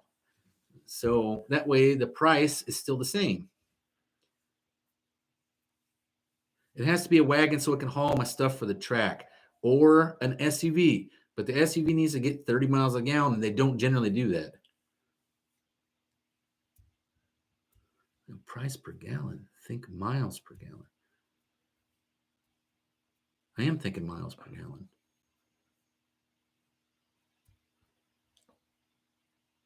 Get something with an Iron Duke. 97 to 02 Ford Escort wagon with a 5-speed, ugly and cheap. I've been looking at those too. There's only a few of them available, and most of them have 200,000+ miles.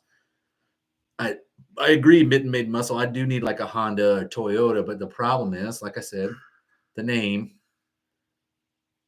But I will sacrifice. I will sacrifice because I'm not going to sink the business just to keep an American car, because you see all the sponsorship you're giving me, right? None. So Eagle XS4 or a Jeep. Yeah, XJ.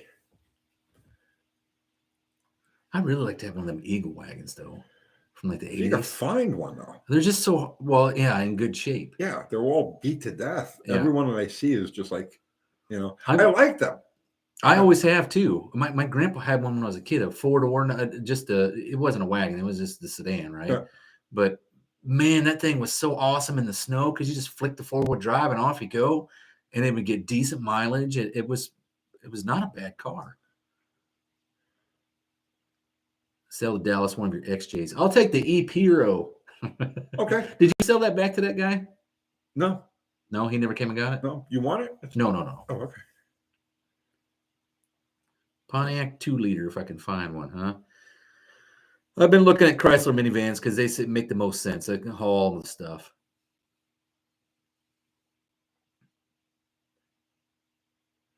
I haven't even seen an AMC Eagle in the junkyard. That's because they were in the junkyards in the 80s when they were making them still.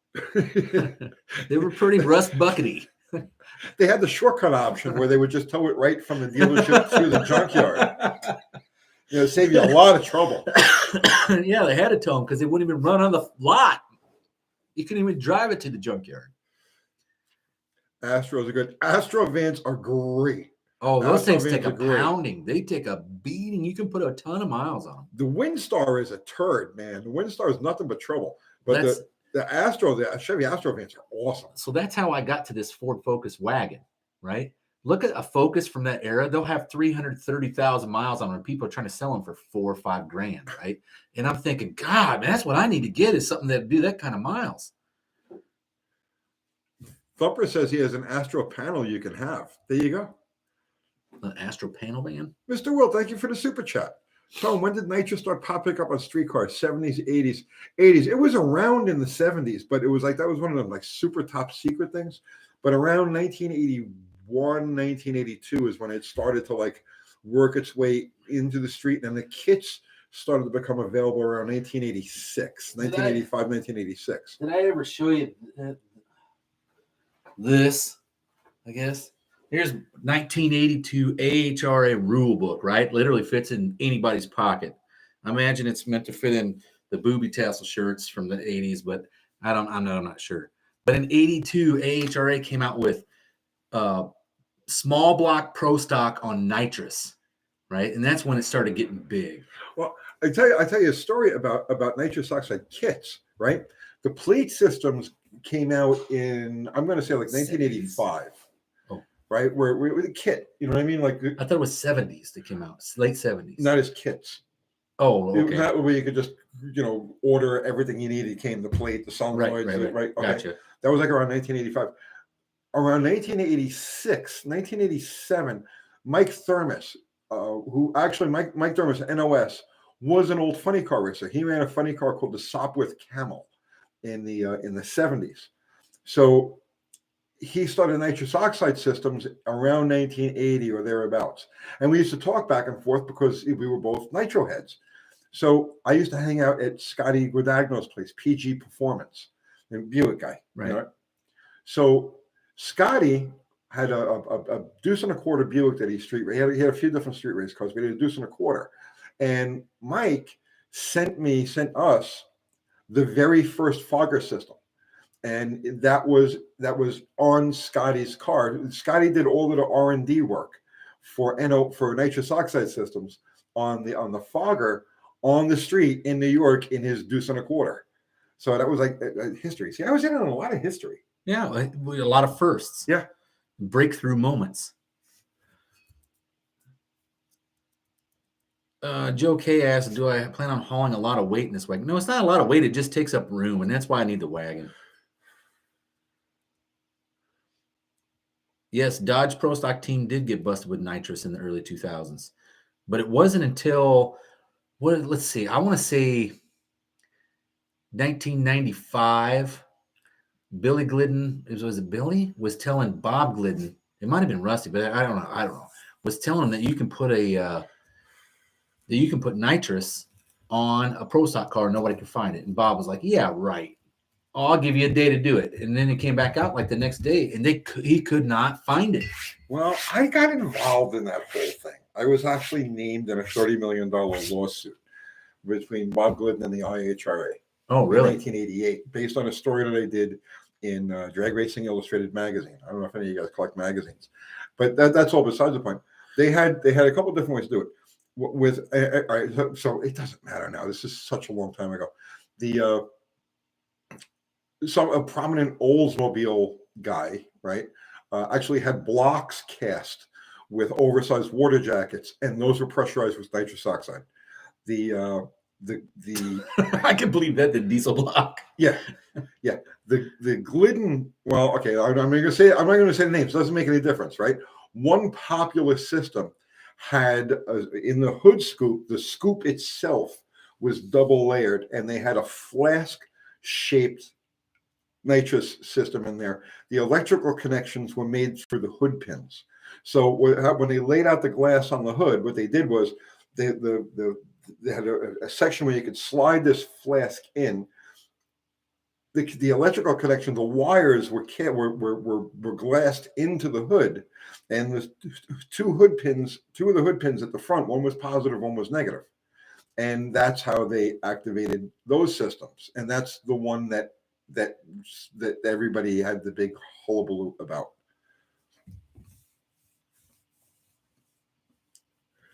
John Wilburn is saying Rusty Glidden told all about his systems on Drag Boss channel.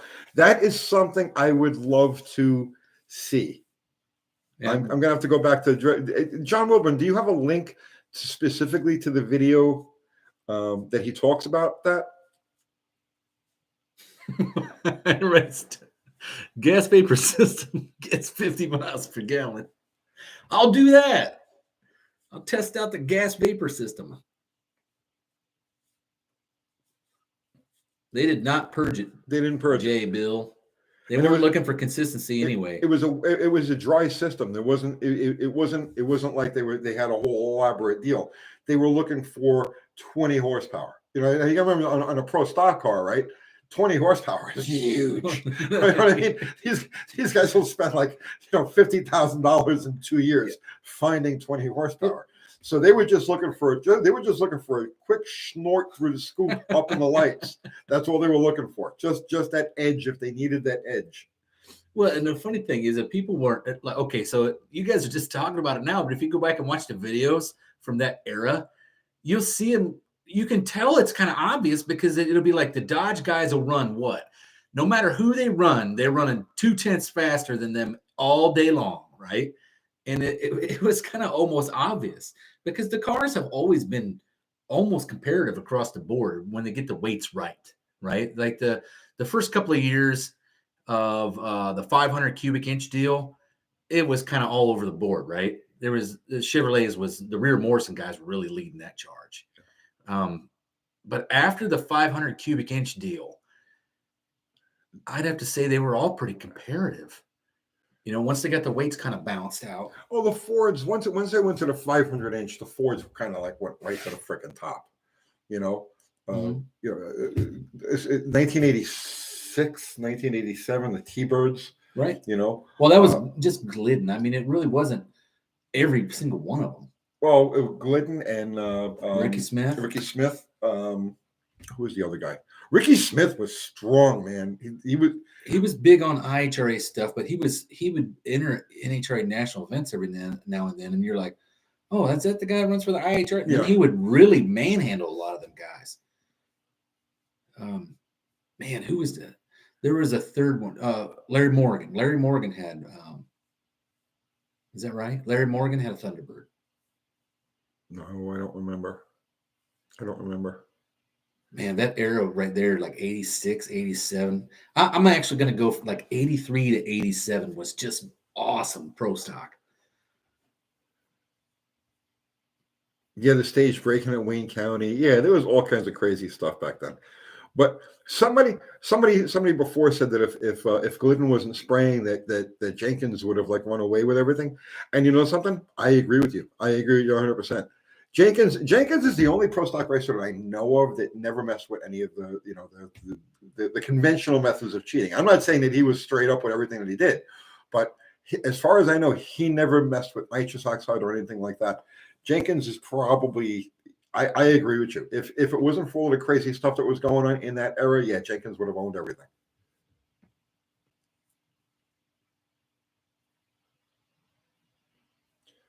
Fast Dang saying he thinks Ricky Smith is helping his son out these days. I'd like to see him run. I mean, was he doing Pro Mod for a while? Was Ricky Smith driving a Pro Mod car? I don't keep up with any of that. Grumpy did it on pure knowledge. I don't know about that. Grumpy was the first guy I ever heard of that had gas-ported pistons, right? Yep. He pioneered a lot of innovation, and then he was a genius when it came to. He was the Smokey eunuch, comparative and drag racing. But I think he probably was working hand in hand with Smokey, to be honest with you. I mean, Smokey was dynoing stuff in Florida consistently for Chevrolet for what, 25 years? He said it in an interview one time. If he added up how many hours he worked, he only got paid like 30 cents an hour for his life. Mr. Will, Dallas, have you ever tried to do a live chat with Drag Illustrated? All they talk about is NHRA and IHRA. Never heard them talk about AHRA. No, I don't get any kind of press whatsoever. So he's talking about, why don't you get a hold of the guys at Drag Illustrated and talk to them? Well, I have. I mean, don't think that hasn't dawned on me, but I generally don't get replies from these guys, and most of them don't take it very seriously. And that's just because I don't have Top Fuel, or Pro Mod as in my rule book. I try to stick to things that were grassroots, and it's just it never has panned out well. The No Name National seems to be going pretty good, so we'll stick with that one and see how that goes and see who's calling after that. Adam wants to know if I've calculated the static compression ratio of Ghostbuster. Yeah, it has some. There's definitely it has. I'll tell you right now, it has more than some engines, and it has less than other engines. But yeah, I calculated it that closely. I'm sure it's somewhere between 8-1 and 22-1. You would be close. You would be close. That's a good ballpark.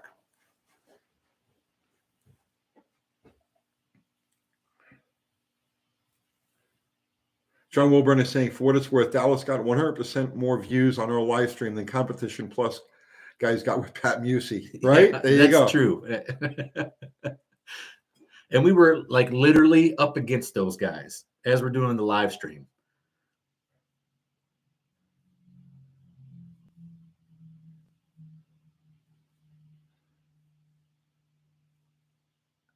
Mike Batista saying, Grumpy taught me how to bang the 4-speed. Were you wearing shorts and like smoking a cigar at the same time?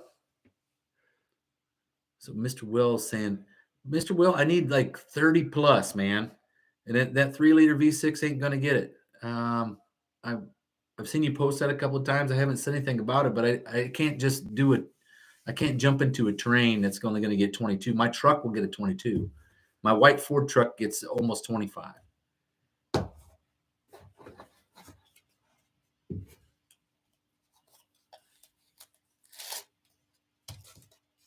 Uh-oh, did it freeze? I don't think so. Oh, it goes. No. Auto Rocket has an engine that moves 8 pistons around. Yeah, there will be 8. I've thought about this carefully. You know, I don't want to give too much away. I know Andy's watching this, and I don't want Andy to know too much about what's going on, but I will give you that much. There will be 8 pistons in the engine. I always hate when I put 9 in them. Right? That just costs me more money. Diesel versus gasoline. Think miles per gallon, not price per gallon. No, I got you, Otto. Just the diesels that we have here in the United States are all the small diesels are generally your Volkswagen and Audi diesels. They're all produced around the same time. And they all got caught up in this thing that we in the States call Dieselgate, which was a smog emissions cheat thing for Volkswagen and Audi to get around the EPA's mandated emissions requirement. They cheated the game. Well, then when they uncheat the game, they don't get 54 miles a gallon. I actually owned one of those. So my history of cars in the past 10 years has been a bag of ass. Okay. And I'm being frank about it. I had bought 2 brand new diesel vehicles in 2015. That's what I had. And I had, my wife had a Volkswagen, TDI Passat, and I had a Ram EcoDiesel. And both of them got caught up in that emissions bullshit. And I ended up just losing my ass to where a freaking vehicle that was worth $36,000 a day before ain't worth $36 fucking dollars the next day. And I am not on a diesel gravy train at this point. And I'm just trying to be honest with everybody. And I think it's kind of BS because I don't think I got a fair shake from either one of those guys because I didn't get sold the car that I had bought. They changed the game in the middle of the game, or they changed the rules in the middle of the game.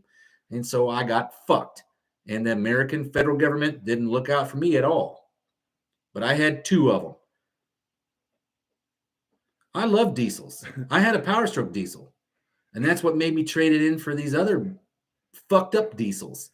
I'm going to call these the Democrat diesels because these are all the happy-go-lucky green tree diesels. Yes, no.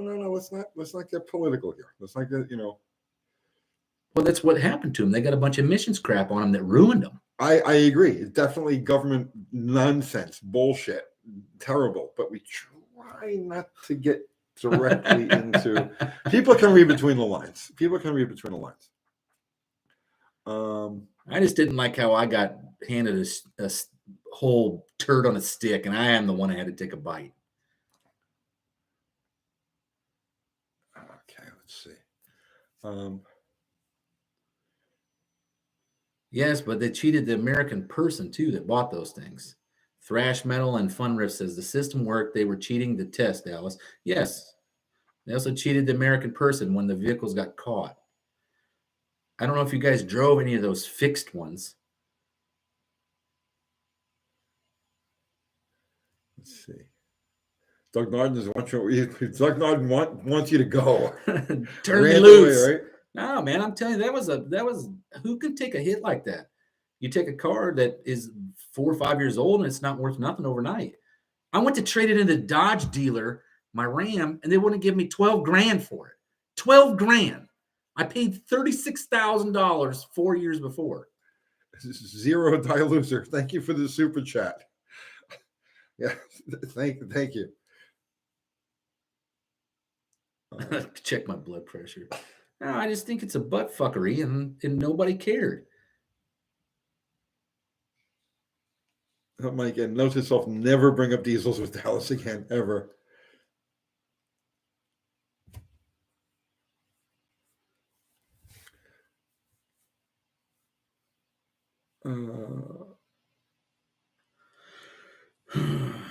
Deborah Morgan, I ground it all off a Dodge 400 block. I don't wait.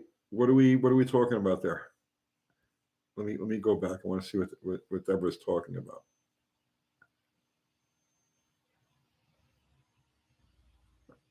I don't see it now. All right, I guess it'll pop up. Anytime grinding things and weighing it off the floor comes up, you caught my interest. That's I just think that whole thing that didn't get the attention that it deserved. So I tried to focus some attention on it. And they said they cared. That's why they had a huge scandal and bust. Yeah, but the only thing that happened was Volkswagen had to pay the federal government. They didn't do anything for the consumer. My car went from 54 miles of the gallon to 38. It probably went from 13 second quarter mile to 18 second quarter mile. It's not the vehicle that you bought. Nicholas Patterson, Misbehaving Customs. Man, it's been a while. Are you guys in a new shop and not in a storage unit? Yeah, we moved in here a year ago. It's almost a year ago now. Yeah, but what was that, March of last year? Yeah. I think it was March. Yeah.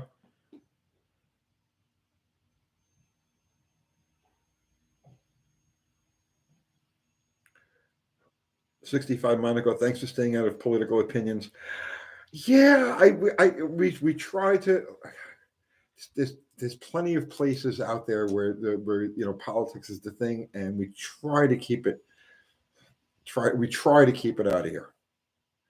I just look at it like we took something good and we pooped all over it, right? We literally pooped all over it. Can anybody show me the real, like the carbon footprint difference between a car getting 54 miles to the gallon to 38 miles to the gallon? The only thing I know about carbon is that it's plant food. The plants, the trees, they love it. All right, so that's the only thing I know. As far as I know, they make oxygen. They take that in and they make oxygen, which kind of makes the world a better place. What was it? Oh, thank you for the super chat, Freddie. Austin saying the whole building smells like spray paint. Yes, it does, man. Austin is in the next room in the shop painting his cylinder heads right now. So now we're all smelling. Maybe that's why I'm ranting.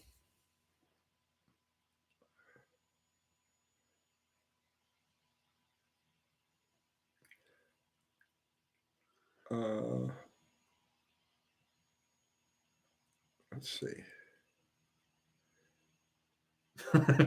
Austin is huffing. Yeah, probably. Fasting 85 says we're going to save the world with EV. Yeah. I'm just looking for some gas-powered vehicle that I can work on in my own driveway that gets 37 miles a gallon-ish. It'd be nice if it just got 30 plus, but and that seems to be the typical number.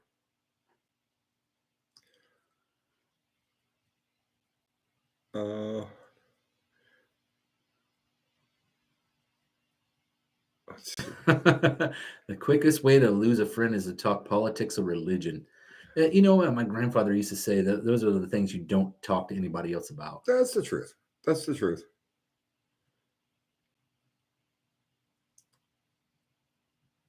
Motorcycle would be your best bet. I tell you the truth. I'm going to get out. Where's Phil Engeldrum? Oh God, probably dead for 20 or 30 years.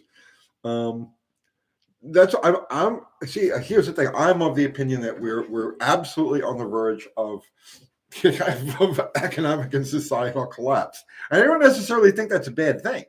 I'm actually pro economic and societal collapse. I think we need to clean the I think society needs to be cleaned up. But I'm getting out of ahead of it with the motorcycle thing, because in the foreseeable future, let's say 10 years out or whatever, after hyperinflation and all of this stuff takes its toll, I think motorcycles, two-wheel hot rodding, two-wheel transportation is going to be the thing. And that's one of the reasons why we're starting a bike channel now. And I'm pushing things into that direction, because it's just a short period of time. When you got $15-20 a gallon gas, and parts are hard to come by, and there's all sorts of craziness going on. I think that if you look at other parts of the world that have gone through economic collapse, they're loaded with two-wheelers. That's the thing. And the way Honda has been moving into the mini moto direction with the Monkey and the Grom and the Trail 125 and another Navi, they know it too. So it's one of the big reasons why I'm moving into the direction of bikes, and we're starting a bike channel. So Chris Freemesser says, seriously, Dallas, find a Saturn SW1. I'll find a wagon. I'll look at the Saturn wagon. I didn't take but 2 minutes to look at it. I'll see what I can find. Thanks for that tip, because I didn't even think of the Saturn, to be honest with you. And I'm hoping that majority of everyone else hasn't either, because I found three of those freaking Focus wagons, one with 48,000 miles on it, and that sucker was sold the next day. Try acting like you're in Saigon when you're in Buffalo, New York in February. Man. Oh, I know. But listen, it's coming whether you like it or not, whether you want it or not. I am not going to say that about EVs. EVs are not coming whether you like it or not. There's too many roadblocks to that. But as far as the shift to a much greater population of two-wheelers on the road, it's coming whether you like it or not.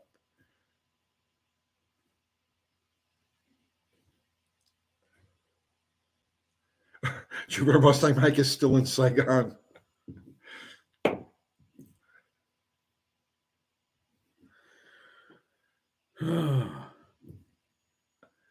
Bill Mike Yeska, thank you for the super chat, my brother. UTG, what are your opinions on the old Chrysler orange bypass hoses for the small blocks? Are they worth the money and can really be used on a vehicle for 20 plus years? I remember those. No, I see, the originals were good.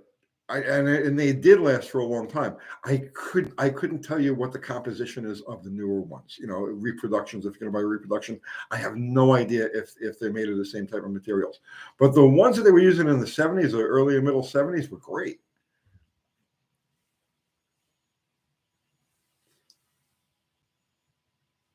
I should probably say, we should go out on a limb and start our own rickshaw business with a motorcycle back half and a basket up front, right?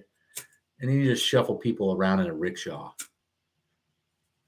I saw a thing recently. I loved it. I thought it was great. They're building these cars. I think it's in it might is it India? It might be India. It might be Pakistan. One of those areas where they're building cars out of oil drums.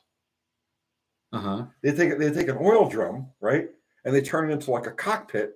They put 4 wheels on the thing, and they have a motorcycle engine in the back. Huh? I think it's cool. Just a metal frame, right? On a metal frame. Yeah. They used the barrel. Yeah, they used the barrel as the main body of it, and they cut that out. And that's the body of the car is the barrel. Right. He's sitting in the barrel, right? With his steering wheel and the dashboard and everything. And behind you is a motorcycle engine. I mean, it's a one-person car. One-person car. Yeah, I thought it was cooler than hell. Thailand. Okay, Jupiter Mustang Max saw that. They're in Vietnam. Okay, all right. So I'm not the only one who's seen this. Is that the coolest thing ever, or what? Oh, Ford Transit, huh? I'll go look at a Ford Transit, but I don't want no freaking payment on anything. I'll see what Ford can do for me. Probably not much. David H., I'd hate to crash a 55-gallon drum. Yeah, man, you are the crumple zone.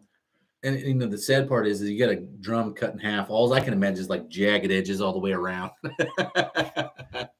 Prentice Star, no bikes in winter.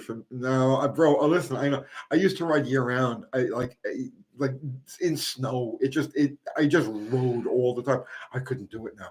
I couldn't do it now. I was gonna take my one of my Sportsters out for a spin the other day, and I warmed it up, and I put on my helmet, I put on my jacket, and I rolled out. And as soon as I rolled out, I felt the cold air, and I said, no. I pulled it back in and shut it off. Thumper, the sweaty fat guy, Dallas Buick question. You only want to makes a stroker kit for a 3800. The stage 2s that were used in NASCAR, or it wasn't at the time. It was called Busch Grand National Series, right? NASCAR Busch Grand National Series, which used to be the premier class, and it became the lesser class once Winston Cup came along. Okay, but in like the 80s, they were limited to what, 300 cubic inches or less. When? In the 80s, those Busch Grand National cars. Oh, I don't know anything about those things. Well, they ran the Stage 2 V6 Buick in there, naturally aspirated. And they had the normal V6 Buick is a 3.4-inch stroke. They had a 3.64-inch stroke. They actually had the same born stroke as the 5.3 LS motor, right? Those cranks, I believe, were made by Crowler. So Crowler may make you a crank. Look around and see if you can find anything. The journals are fairly big on the rod journals are fairly big on the even fire V6s because they kept having crank breaking problems. So they made the journals larger so it had more overlap with the main. I don't think you could turn one down without it really breaking the crank, but all of the Buick V6s or the V6s in V8 made before 1973 all had 2-inch main journal or rod journals, and the rods are interchangeable. So you could technically take the newer even fire, turn it down to a 2-inch, and then put Buick 300 or 225 rods in it and give it some stroke. Mr. Will, I did a video literally about 383s. Maybe it was like 6 months ago, 8 months ago. Just search 383. I forgot the name of the video, but yeah, I did a whole thing on 383s. Was that your house? Was that my house? I think so. Okay. See, he remembers it. Yeah, you were talking about 383s, 452 stroker motors, right? Yeah. The low deck motor. Yeah. Joe K saying bikes won't transport soccer moms and kids around. Joe K, we're in a period of history right now where nothing that applied in the past will apply in the near coming future. Okay, so forget about all of that, right? Where this is unprecedented territory. We've never been here before, and the things that are going to be happening, that are happening, not that are going to be happening, the things that are actually happening right now at this minute are off the chain. So yeah, don't forget about soccer moms and all that other stuff. It's going to become a real deal as far as, just people needing to get A to B.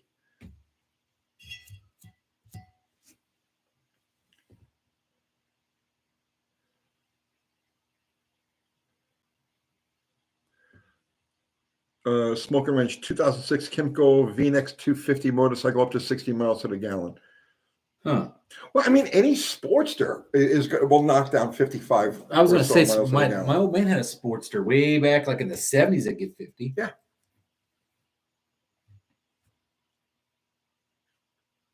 I think that has to do with the torque. Those V-twins make some good torque, right? And I think they don't take much to make. Doesn't make a lot of power, but it's a happy power.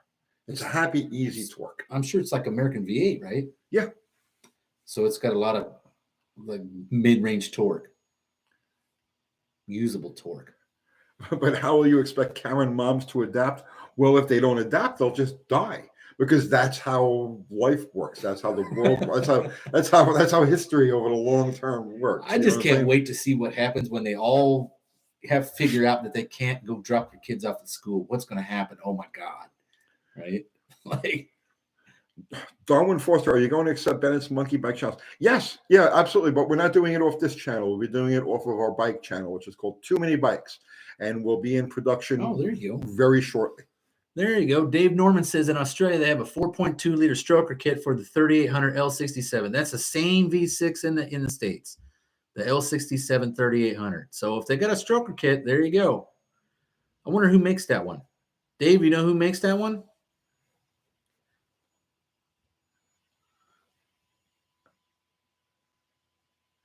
Brad Yelich, Sports to Evo, 170 main, 45 idle, jet lock throttle at 60 miles per gallon, and 50 miles per gallon is easy. Yeah, no, I've had a bunch of Sportsters, and 50 is about right.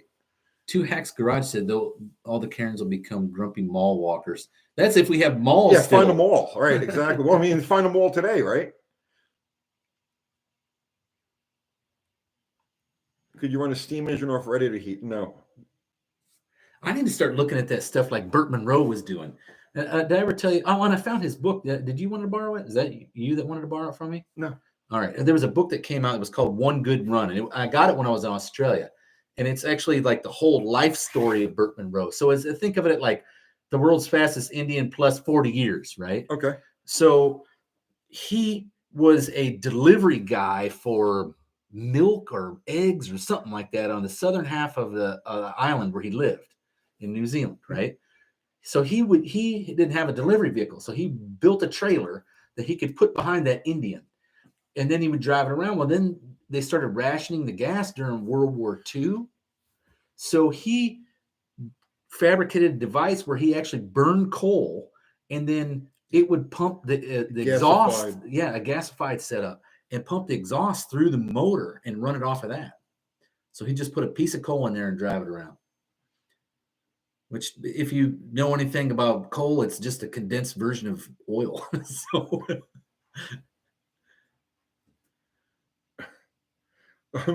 Maniac Garage. My local mall looks like something out of a dystopian movie. Falling apart, bunch of homeless and druggies hanging about 3 shops left barely open.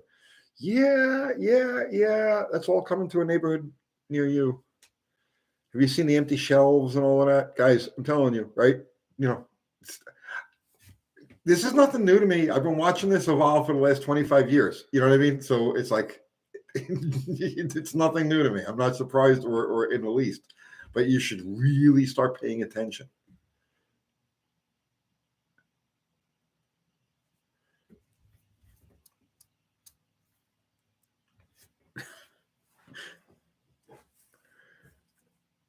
Doug Martin says, yep, sounds like the mall to me.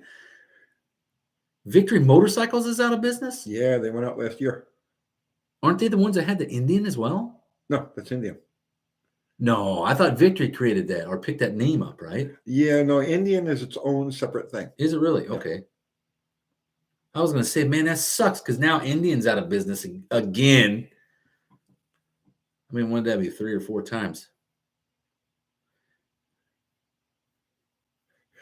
Zero saying our local mall has the antisocial Tesla owner's car meet every night. Darkened lot and 30 Teslas charging. Austin saying every time I go to a mall, I'm surprised I didn't get stabbed. Oh, Polaris owned Victory. So is Polaris out of business or is just Victory out of business? I think, but no, Polaris I think is still. They just still says Victory split off Indian.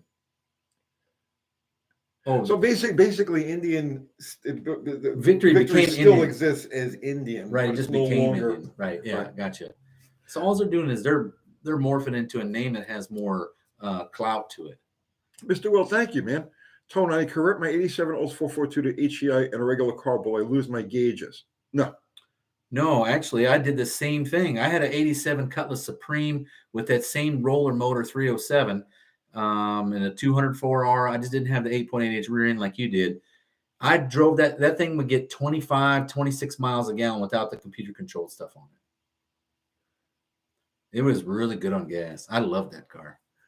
Deborah, so Tony, is all Chrysler engines mounted to the passenger side 1 inch for U-joint lifespan? They're actually mounted 1 3/4 inches, but so is the pinion.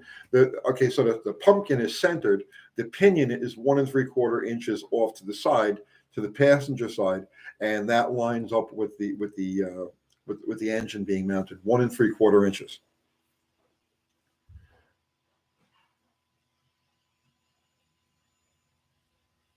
And if you're ever building a Mopar and you don't have mounts yet, you're going to fabricate mounts, right? Use your bare block and the main studs or the main cap bolts on the facing the front of the block. The main cap bolts on the right side should line up dead center in the chassis. And if you do it from all of that, then everything in the drivetrain will line up perfectly. Dick Gozinia says, how small can you make a small block Chevy? 231 cubic inches? No. The original one was 255, right? Isn't that right? Yeah, no. The Indy cars, they were running them like at 170 something cubic inches. And I think in land speed racing, there were some That's classes, right. were very, Cubic very inch. small. Well, what's the smallest bore you could put in that thing? I mean, do they make a? You could sleeve it down a bottle cap if you wanted Oh to. yeah, I guess if you wanted to sleeve it, you could sleeve it as much as you want.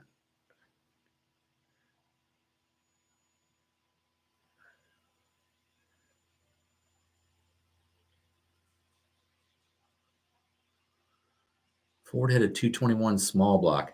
Yeah, the Windsor, which was. Yep. I'll keep my mouth shut.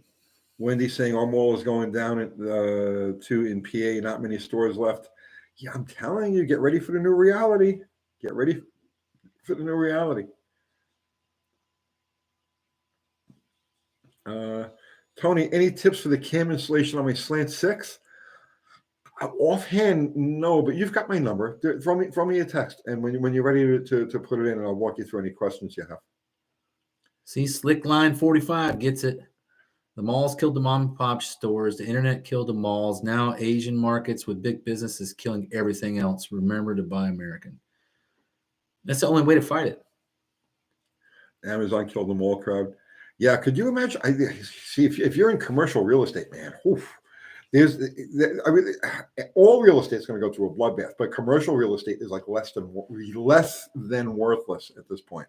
Deborah, my Oregon says, my dad's Chevrolet 56 210 post car came with a 247. I've never heard of that engine. I think it was 255. No, that would be a 265. 265? Yeah. I thought they made a 255. No, 265, then the 283, then the 327, then the 350, 307. Yeah. Huh.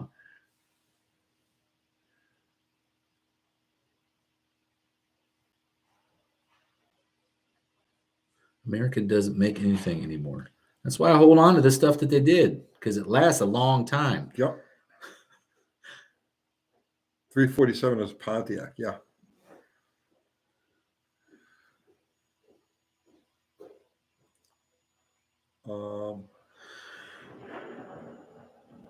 Commercial real estate, shops equals good, office space bad. No, I mean just for right now. Just for right now. The internet business model, the Amazon model, is not going anywhere. I mean, Amazon may or may not stay forever.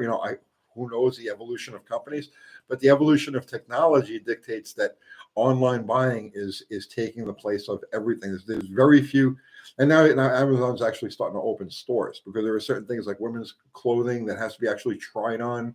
You can't just buy it, so they're going to have some limited stores. I can see how that's cheaper, because my wife would buy that stuff and then bring it home, put it on. If it didn't fit, she'd mail it back, and they'd have to eat the postage and all that. Yeah, the freight. Yeah. So now what they're doing is they're going to start opening limited stores for that type of goods.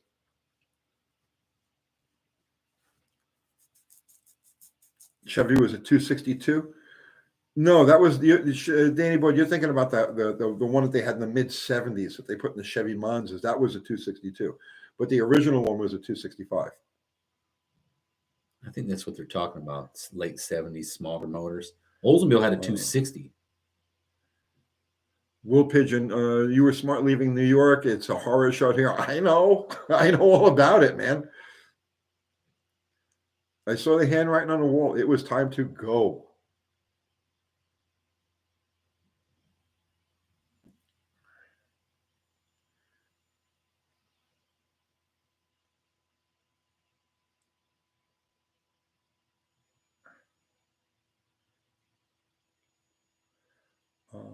Let's see.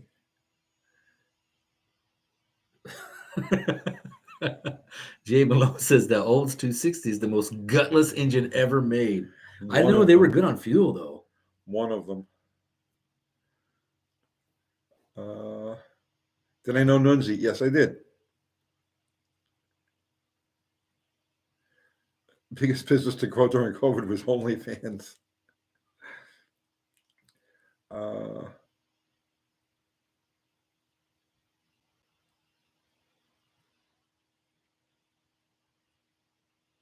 Hey, man, we're over 2 hours. Oh, really? Dang, it is time to go then. Dang.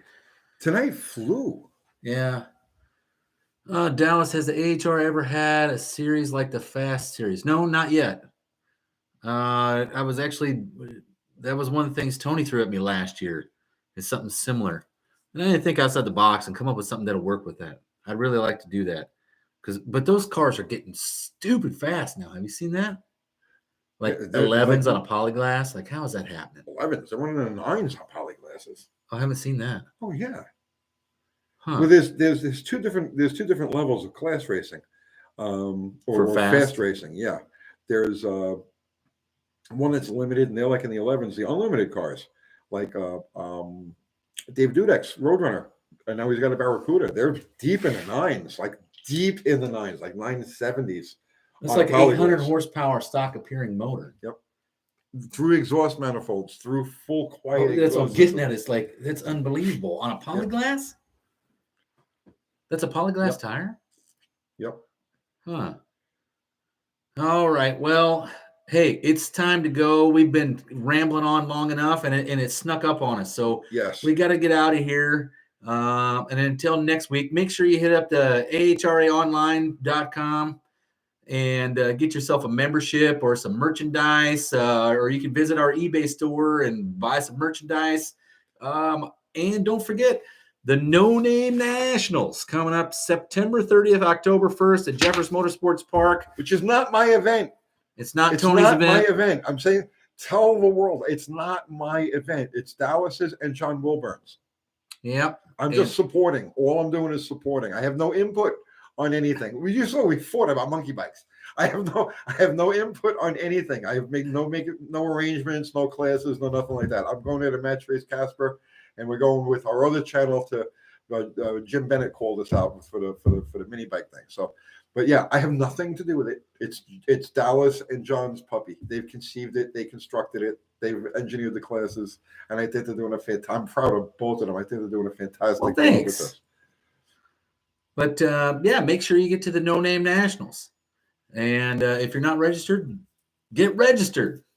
Hit the nonamenationals.com and get yourself registered. Right, the No Tony Nationals. They're going to change it to the No Tony Nationals. I still like, man, I got to have a troll seating area. That's freaking fantastic. Tell Cabral we'll buy him some dentures. Why don't we just get him a plane ticket there to St. Louis? I'll fly him out. That's fine. I would give anything to have him announced. You have no idea. Should we have him announce the monkey bike class? That would be freaking ideal. All right. Until next week, I guess we'll see you guys later. Yeah. Oh, okay. So all of our amazing mods. Thank you. Oh, John, yeah. Ari, Fubar, Zero. Did you see them? Our mods, they dove. We had a bot in here, and all of them just like attacked. Right? Awesome. Just awesome. Oh. Okay. Yes, Uncle Kathy will have a speedy recovery. Although I'm telling you, I will be sick. It's coming because my grandkids got it. Now Kathy's got it. I will have it tomorrow or the next day. I'm looking forward to it. I need the Rona for a couple of day vacation. I am That's terrible when you went Corona. I am absolutely. I can't tell you how cool I am with like having the freaking Rona, so I could just mellow out, veg out. I could just veg out for a couple of days. I did veg out, but I don't really remember. I was probably growing stuff. Oh man, I'm gonna do a NyQuil induced coma, and just like if I wake up, I wake up. You know, if I don't wake up, it's a free for all. You guys just take whatever the hell you want, and if I do, I'll be back. You know. So, everybody who contributed with super chat, like Will Pigeon, thank you so much, sir. Everybody who contributed with super chat, thank you so much. We greatly appreciate it. It's what keeps the wheels turning, these projects moving, and everything else going, right? And everybody contributed just with conversation, right, on the best automotive community in all of YouTube. I am so proud of you guys. I am so grateful to have you all under our roof, right? Thank you. And that's it. I'm going to hit this end stream button right here And go home and then I'm going to recuperate. hit this end stream, and I'm going to go make sure Kathy's still breathing.